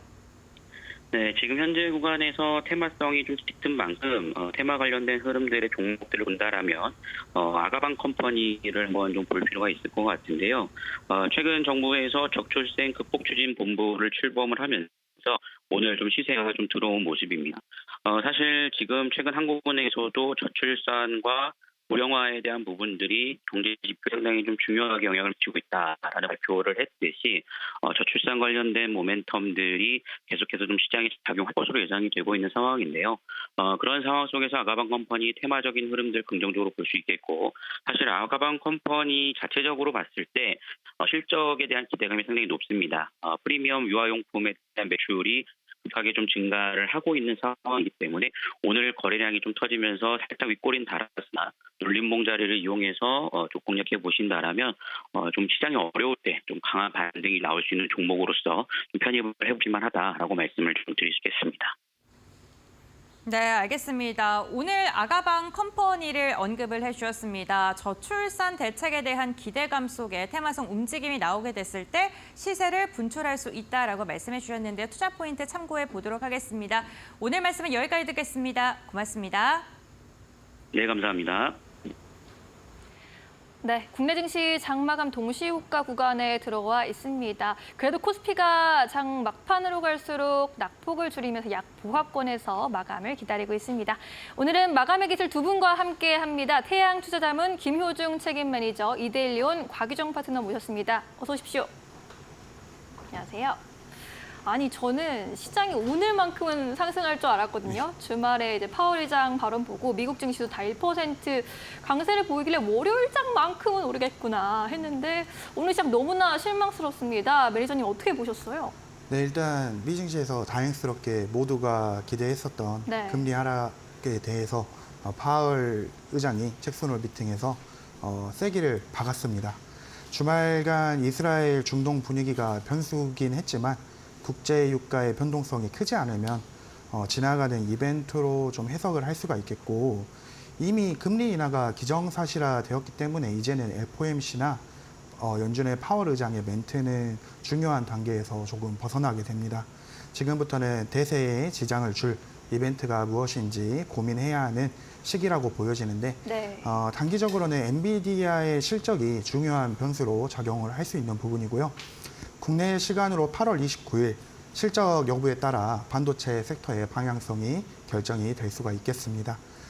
지속적으로 금리 인하 수혜로 말씀드렸던 바이오 섹터가 오늘 장중에 강하게 움직인 부분인데요. 네. CDMO 관련으로 ST팜, 바이넥스 강한 흐름 만들었고 9월 아마케 일정이 있었던 ABL 바이오까지 상승이 나온 모습입니다. CDMO 관련주들 11월까지 생물보안법 관련 모멘텀이 남아 있으니까 지속적인 추세 매매 가능하다고 보여집니다. 추가로 금리 인하 모멘텀으로 조금 더 확장성이 있는 섹터나 테마는 신기술 쪽으로 볼 수가 있겠습니다. 휴머노이드 로봇 테마나 의료 AI 종목들인데 SPG나 루닛 등 바닥에서 강하게 올라오면서 금리 인하 기대감이 반영될 수 있는 쪽으로 투자 아이디어 생각을 해볼 필요가 있겠습니다. 네, 그래도 금리 인하 수혜가 기대되는 바이오 섹터들은 오늘 양호한 흐름 계속 이어가주고 있습니다. 이 관련주 위주로 좀 종목 압축해서 보시면 또 도움이 될 것 같습니다. 중동 이슈가 이제 오늘 시장을 크게 누르고 있는데 이 이슈로 이렇게 영향을 많이 받는다고 해석하면 되는 걸까요? 네, 일단은 중동 이슈가 지지난주부터 사실 좀 안 좋게 네. 들어왔었던 이슈인데 오늘 장은 좀 유독 그 테마주 장세가 좀 짙게 나오면서 장 초반은 좀 중동 리스크가 좀 크게 붉어지는 모습이었거든요. 네. 근데 이제 중반부 가서는 이 에너지 관련 종목들이 장 초반 상승세가 좀 강하게 나왔다가 다시 밑골이 달리면서 빠졌습니다. 일단은 확전을 자제해라라는 이야기가 지금 또 시장에 다시 들려오기 시작하면서 에너지 관련 종목들은 빠진 것으로 보여지는데요. 지금 동시호가 시간대마저 지금 증시 움직임이 오락가락하고 있는 모습이거든요. 지금 코스피, 코스닥 오늘 양 지수 모두 다 보합권대에서 강보합, 약보합 계속해서 혼조세를 보여주고 있는데 지금 이제 26분 기준으로 아직 뭐 장마감이 되지 않았지만 코스닥 지금 1% 정도 하락 마감할 것으로 지금 보여지긴 하거든요. 그러니까 아직까지는 시장에서 뭔가 확실한 모멘텀을 요구하는 듯한 그런 느낌을 오늘 장에서는 좀 받지 않았나라고 보여집니다. 저 역시도 오늘 이제 빨간 불타는 월요일 장세 기대를 했었는데 네. 일단은 시장에서는 그 중동 리스크가 조금 더 크지 않았나 싶고요. 그러다 보니까 오늘 테마가 너무 빠르게 이동하는 모습이 포착이 되더라고요. 에너지 관련주부터 시작해서 전기차 이제 화재 관련 종목도 오늘 당정 쪽에서 관련 발표 소식이 있었기 때문에 움직임이 좀 일부 종목들 사이에서 나와줬었고요. 그 다음에는 지금 양자 암호 통신 관련해서 지난주 이제 금요일장에 올랐었던 그러니까 예타 면제 관련 이슈가 이번 주까지는 들어올 가능성이 높거든요. 이번 주 중에 이 면제 관련해서 발표가 나온다라고 해서 오늘 이제 월요일장에 또 반짝반짝 나오는 종목들도 있었고요. 거기에다가 지금 진료대란 관련 종목들도 지금 헬스케어 쪽, 특히 원격 의료 관련주들 중에서 움직임이 또 나와주고 있더라고요. 보건의료노조 파업 소식이 있었습니다. 네. 이처럼 지금 테마단에서는 수급 이동이 너무 빠르게 나타나는 모습이었고요.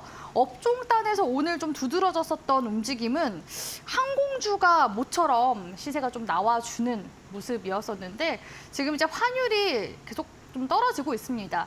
1,326원대 지금 현재 시각 기준으로 환율 움직임 나와주고 있는데요. 환율 하락의 가장 또 큰 수혜 섹터 중 하나가 항공주다 보니까 그동안 내내 이번 연도 내내 항공 섹터가 움직임이 좋진 않았거든요. 유가 여파도 있었고요. 근데 지금 시점에서는 환율 영향을 항공 쪽에서는 조금 더 많이 받는 모습, 거기에다가 오늘 LCC 항공사 위주로 저가 구간에서 반등이 좀 더 두드러지게 나와서 조금은 더 흐름을 살펴보셔야 될 것 같고요. 아무래도 이제 금리 인하 기대감이 들어오고 있다 보니까 계속해서 이제 건설 관련 종목들도 업종 섹터 단에서 계속해서 움직임을 보여주고 있습니다. 그렇기 때문에 지금 이제 시장이 좀 어지럽게 흘러가고 있긴 하지만 소외 섹터나 소외 테마, 소외 업종 위주의 지금 상승세가 나와주고 있는 만큼 키 맞추기 장세라고 계속해서 보시면 좋지 않을까라고 보여지고요. 이 에너지 관련 종목들 추가적으로 움직임이 나올지는 아직까지는 조금 미지수라서 중립적인 의견을 갖고서 우리 시청자분들이 테마 흐름을 봐야 되지 않나라고서 보고 있습니다. 네, 환율이 오늘 장중에 1,420원대를 하향 이탈하기도 했습니다.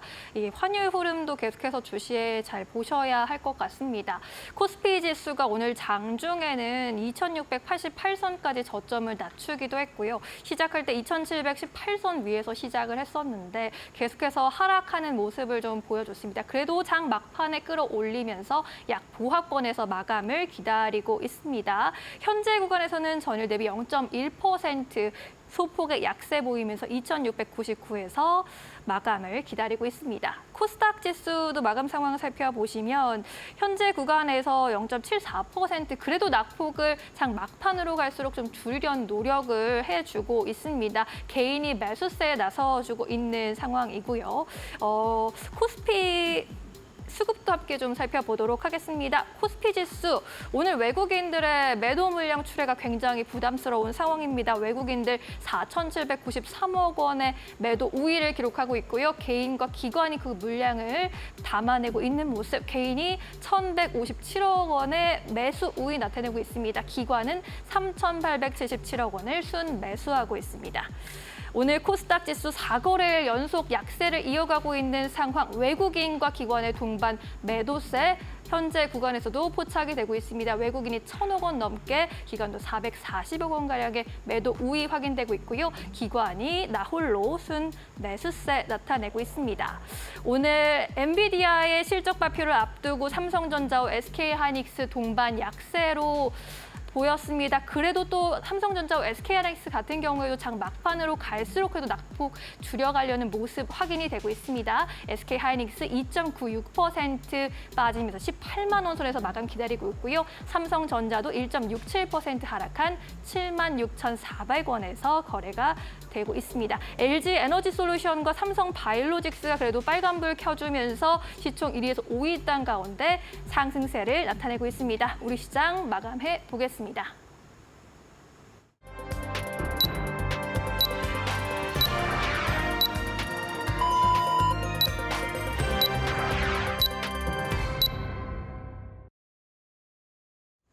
8월 26일 월요일장 국내 증시 마감을 했습니다. 오늘 우리 시장 개장 직후에는 강한 탄력을 받는 듯한 기대감이 커졌다가 오후장 들어서 그 상승폭을 반납하면서 전강 후 약의 장세가 이어졌습니다. 그래도 다행인 건요, 장중에 있던 낙폭을 다소 만회하려는 움직임이 유가증권 시장에서 나타났다는 건데요. 우리 시장을 보게 된다면 주말 사이에 공존했던 호재와 악재 사이에서 악재가 조금 더 크게 반영된 듯한 아쉬운 모습이 확인이 됐습니다. 제롬 파월 연준 의장의 금리 인하의 시기가 도래했다라는 그러한 언급 속에서 시장, 글로벌 시장 자체는 환호했지만 우리 시장은 주말 사이에 나온 중동발 지정학적 리스크에 좀 발목을 잡히는 모습이 나타났었는데요. 그렇다면 조금 더 자세한 상황 함께 확인해 보도록 하겠습니다. 오늘 시장 상황 함께 살펴보자면요. 오늘 원격 진료와 관련된 테마가 강한 상승이 나왔고요. 양자 암호 테마도 3% 이상의 상승이 나타났습니다.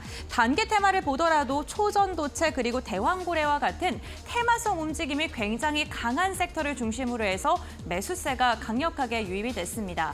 특히나 상승률 상위 종목을 보게 되더라도 시장에 신규로 입성했던 상장한 지 얼마 안 된 EN셀이 상한가에 들어가고요. 이와 함께 전고체 그리고 냉각과 관련되어 있는 모멘텀을 안고 있는 종목들도 상위권에 이름을 올리는 모습이 나타났습니다.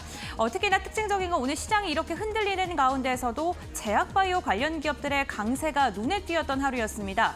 대표적으로 치매 관련 기업인 샤페론이 20%가량 상승했고요. 보로노이도 외국인의 매수세에 힘입어서 19%가량의 강세, 퓨첨캠도 15% 두 자릿대 오름세가 확인이 되면서 바이오 소부 좀 작은 종목을 중심으로는 강한 탄력이 나왔다는 점 특징적이고요.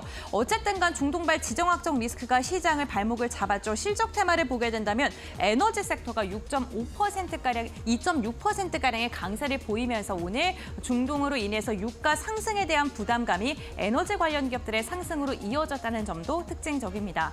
그렇다면 지수단에는 어떻게 마감을 했을까요? 오늘 국내 증시 마감 상황 조금 더 자세하게 확인을 해보겠습니다. 지수단을 보게 됐을 때 오늘 유가증권 시장 결국에는 2,697선에서 마무리를 했습니다. 사실 오늘 장중 개장 직후가 탄력이 가장 좋았습니다. 2,718포인트 선까지 올라섰다가 12시 구간 사이에는 2,688선, 90선이 무너지는 모습도 확인이 됐었죠. 결국에는 90선을 회복을 해주셨습니다. 0.1%가량 하락으로 마감을 했고요. 코스닥 같은 경우에는 조금 더 깊게 눌렸습니다. 낙폭을 만회하지 못한 채 종가를 체결한 것인데요. 0.8%가량의 하락 추세를 고스란히 이어가면서 내림세로 마감을 했습니다. 그렇다면 조금 더 자세한 시가총액 상위단의 움직임도 확인해 보시죠. 유가증권 시장 함께 살펴보겠습니다. 1위부터 5위권을 보게 됐을 때 우선 반도체 관련 기업들 흐름이 좋지 않았습니다. 엔비디아가 강세를 보였고요. 일본 증시의 키옥시아가 상장을 준비 중이다라는 소식이 들려줬음에도 불구하고 SK하이닉스가 무려 3%가량 빠졌고요. 오후장 들어갈수록 시장의 분위기는 더 안 좋아졌습니다. 삼성전자 2%, 그리고 SK하이닉스 3% 이상 하락하면서 일봉상으로 음봉을 좀 깊게 그리는 모습이었습니다.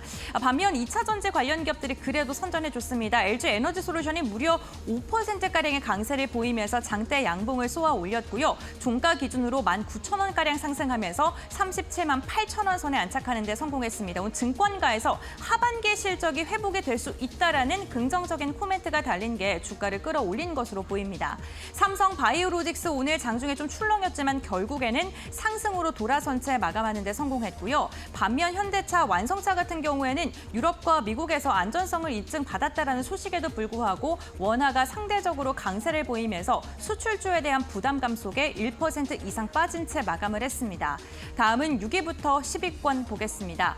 6위부터 10위권 보게 됐을 때 셀트리온이 그래도 견조하게 버텨주는 모습이었고요. 기아 같은 경우에는 현대차와 마찬가지로 수출주에 대한 부담감, 실적 악화에 대한 우려 속에 1%가량 빠진 채 마감을 했습니다. 오늘 지주사들의 변동성이 굉장히 컸습니다. 특히나 신한지주 같은 경우에는 개장 직후에 7%가량의 강세를 보였고요. 외국인의 매수세가 강하게 들어오는 움직임도 포착이 됐었습니다. KB국민이 1.9%, 신한지주가 2% 이상의 상승을 보이면서 마감하는 데 성공을 했습니다. 다음으로는 코스닥 시가총액 상위 종목들의 흐름도 함께 확인해 보시죠. 네, 코스닥 오늘 에코프로를 제외하고는 1위부터 5위권 일제히 하락을 했습니다. 일봉을 보게 되더라도 시초가보다 대부분 상승폭을 반납한 채 마감을 했다는 게 특징적입니다. 에코프로 BM 0.1% 하락했고요. 제약바이오 관련 기업들 시장들을 버텨주는 모습이었는데 시총 상위단은 조금 주춤했습니다. 알테오젠이 0.7% 그리고 HLB가 0.1%가량 밀렸고요. 전해 관련 기업인 엔캠이 1% 이상 빠지는 모습입니다. 다음은 6위부터 10위권도 함께 확인해 보겠습니다.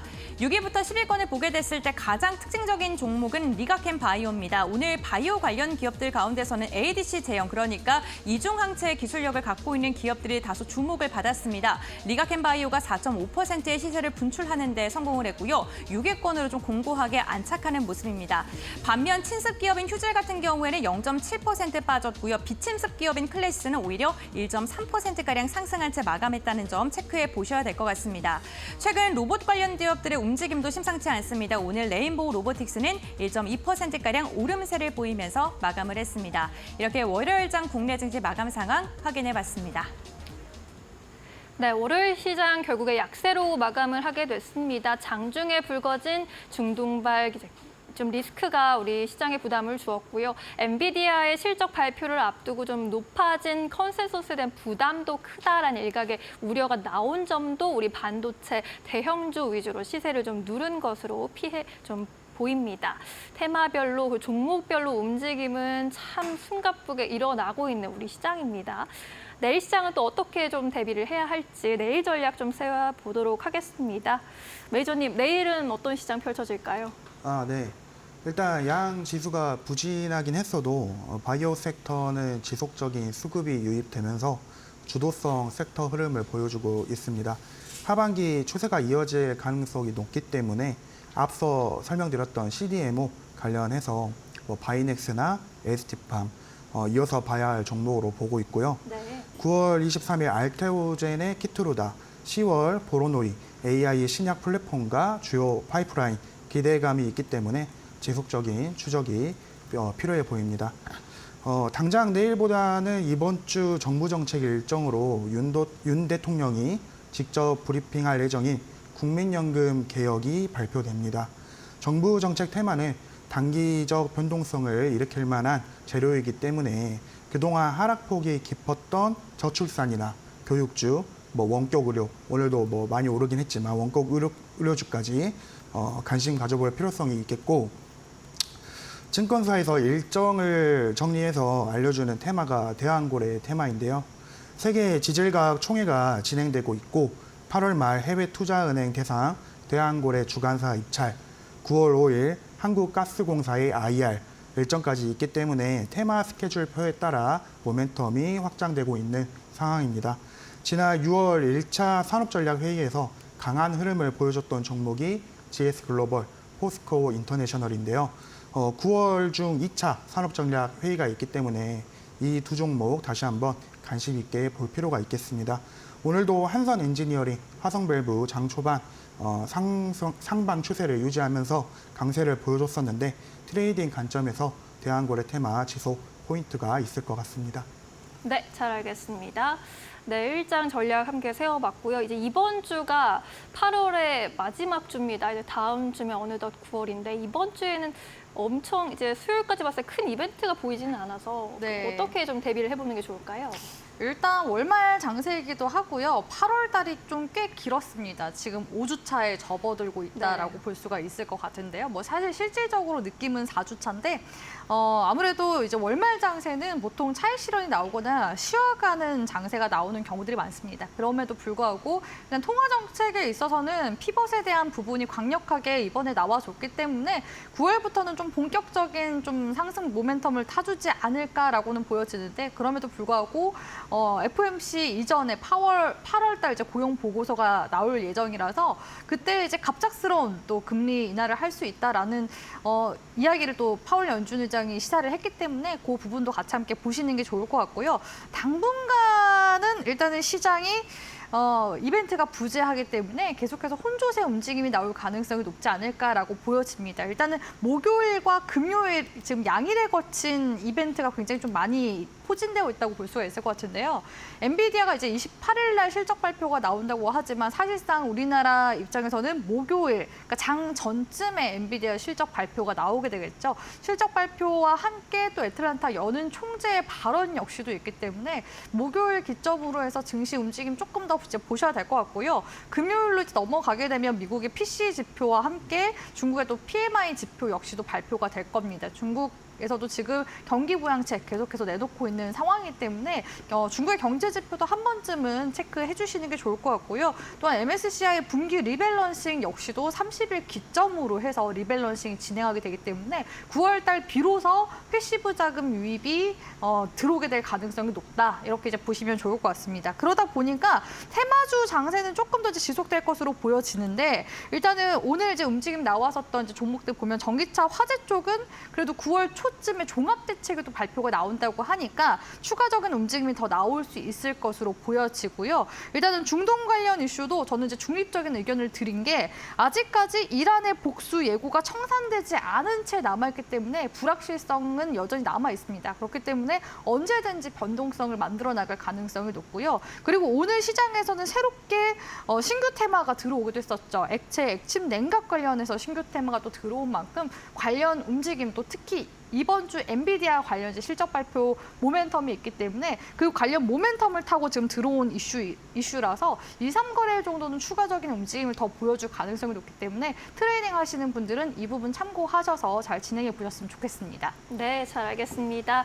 이제 내일장 시초가 공략주 마지막으로 여쭤보도록 하겠습니다. 먼저 알려주시죠. 네.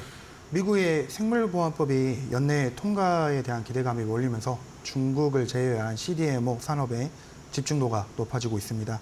생물보안법 통과된다면 당연히 국내 CDMO 관련주들 수혜 보겠지만 가장 큰 수혜로 인도 시장이 급부상하고 있습니다. 네. 인도 CMO 기업과 공급 가능성이 높은 마이크로 디지털이라는 종목 준비해서 왔고요. 현재 중국 기업들 글로벌 CDMO 시장 점유율은 8%, 인도가 2.7%를 차지하고 있습니다. 하지만 인도 시장은 미국이나 유럽에 비해 30-40% 저렴한 제조 비용을 앞세워서 연평균 14% 성장을 하고 있는데요.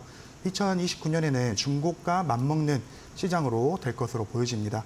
마이크로 디지털은 국내에서 유일하게 일회용 세포 배양 시스템 기술을 보유하고 있습니다. 자체 기술이 적용된 일회용 세포 배양 시스템과 일회용 세포 배양 백을 개발해서 국내외 바이오텍 및 CDMO, CMO 기업에 공급을 하고 있고 세포 배양 시스템 시장은 연평균 8% 이상 성장을 하고 있는 시장입니다. 코로나 백신을 제외하고는 전 세계에서 가장 많은 백신을 생산하고 공급하고 있는 인도의 SII라는 글로벌 CMO 기업의 마이크로 디지털이 공급 계약이 있을 거라는 기대감이 몰리고 있습니다. 작년부터 꾸준한 교류가 있었고 SII에서 요청한 인증, 품질, 캐파, 세포 배양, 데이터 및 공장 자동화, 문서를 제공해 왔으며 최근 SII 실무진이 마이크로 디지털의 생산 시설에 방문을 했는데 이는 최종적인 현장 실사의 개념이라고 볼 수가 있겠습니다. 23년 매출액과 영업이익 모두 성장하면서 흑자 전환했고 24년에도 원가 절감 효과로 인해 올해 역시도 실적 성장 예상이 됩니다. 또한 내년에는 인도와 북미양 대규모 공급이 시작되면서 예상 매출액과 영업이익 큰 폭으로 증가될 것으로 보여지고 본격적인 실적 성장 시기에 접어들 것으로 예상이 됩니다. 그래서 가격 전략 한번 알아볼 건데 매수가는 시초가, 목표가는 14,900원, 손절가는 11,000원을 제시해 드리도록 하겠습니다. 네, 마이크로 디지털 바이오 소부장 기업이고요. 인도와 북미 진출 기대감으로 실적 성장도 나올 것으로 예상이 되고 있는 종목입니다. 함께 살펴보시면 좋겠습니다. 파트너님 내일 시세 어떤 종목 기대하고 계십니까? 저는 일단 그린 리소스를 가지고 왔는데요. 네. 시간 관계상 짧게 말씀드리자면 다음 주까지는 제가 계속해서 전기차 화재 관련 섹터들 보시라고 말씀을 드렸기 때문에 최소 이제 9월 초까지입니다. 이슈 계속 보시고요. 이 기업 같은 경우에는 이 희소 금속을 공급하고 있는 기업인데 이 기업이 또 취급하는 게 안티몬이라고 불이 번지는 것을 방지하는 방염제 성분을 가지고 있는 금속 물질을 지금 취급을 하고 있습니다. 그렇기 때문에 지금 시장에서 이 전기차 화재와 관련된 테마로 지금 엮여 있기 때문에 관련 움직임 트레이딩 관점으로 보셨으면 좋겠고요. 상단 구간은 25,000원, 하단 구간은 19,000원 가격 전략 참고해 보셨으면 좋겠습니다. 네, 전기차 화재 방지 테마는 이번 주에 좀 이어질 수 있을 것이다라는 전망 제시해 주셨습니다.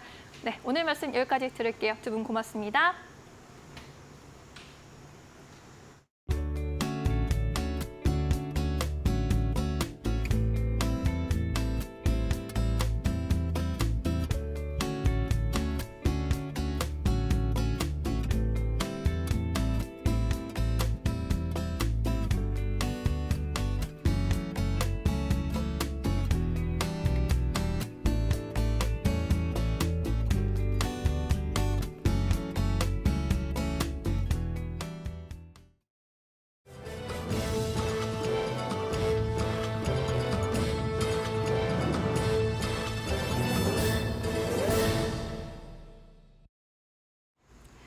계속해서 이데일리 TV 뉴스 전해드립니다.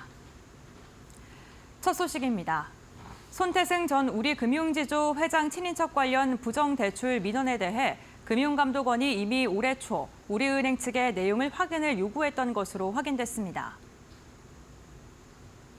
앞서 우리은행 측이 내부 조사로 부정대출 의심 사례를 자체 발견해 조치하던 중 금감원으로부터 검사를 받게 됐다고 해명한 것과 배치돼 논란이 불가피할 전망입니다. 더불어 사안 적발 이후 우리은행이 보고 의무가 없었다고 주장한 것과 관련 금감원은 적어도 올해 4월 이전에는 금융사고 보고 및 공시 의무가 발생한 것으로 볼 수 있다며 향후 관련 임직원에 대한 엄정 조치를 예고했습니다. 이복현 금감원장은 이례적으로 직접 책임론을 강조했습니다. DB그룹이 지정 자료를 제출하면서 일부 계열사를 빠뜨렸다는 의혹에 대해 공정거래위원회가 조사에 착수했습니다.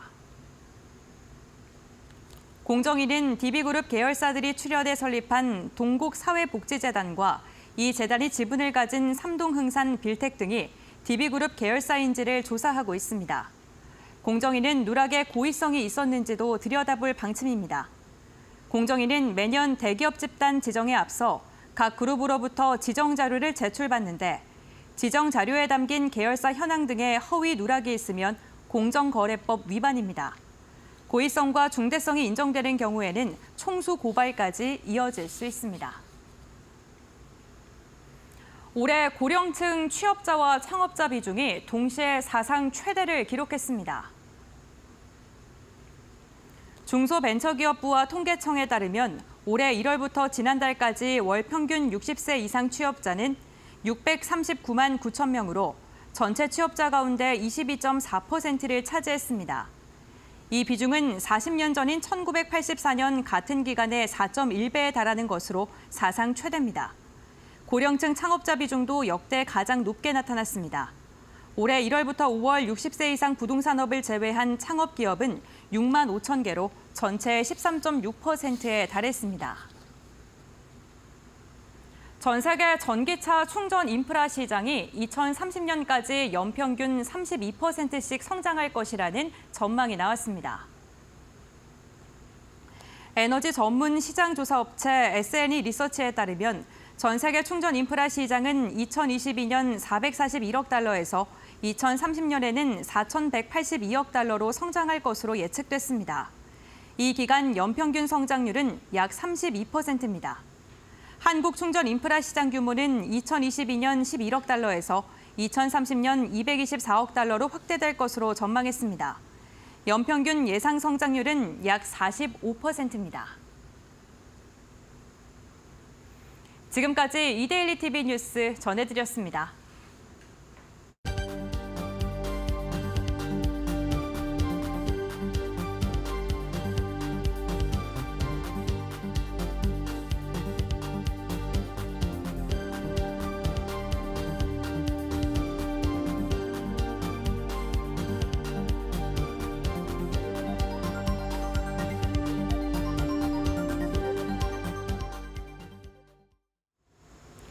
네, 파이널샷 저희가 준비한 소식은 여기까지입니다. 저희는 내일 더 유용한 투자 정보와 함께 돌아오겠습니다. 시청해주신 여러분 고맙습니다.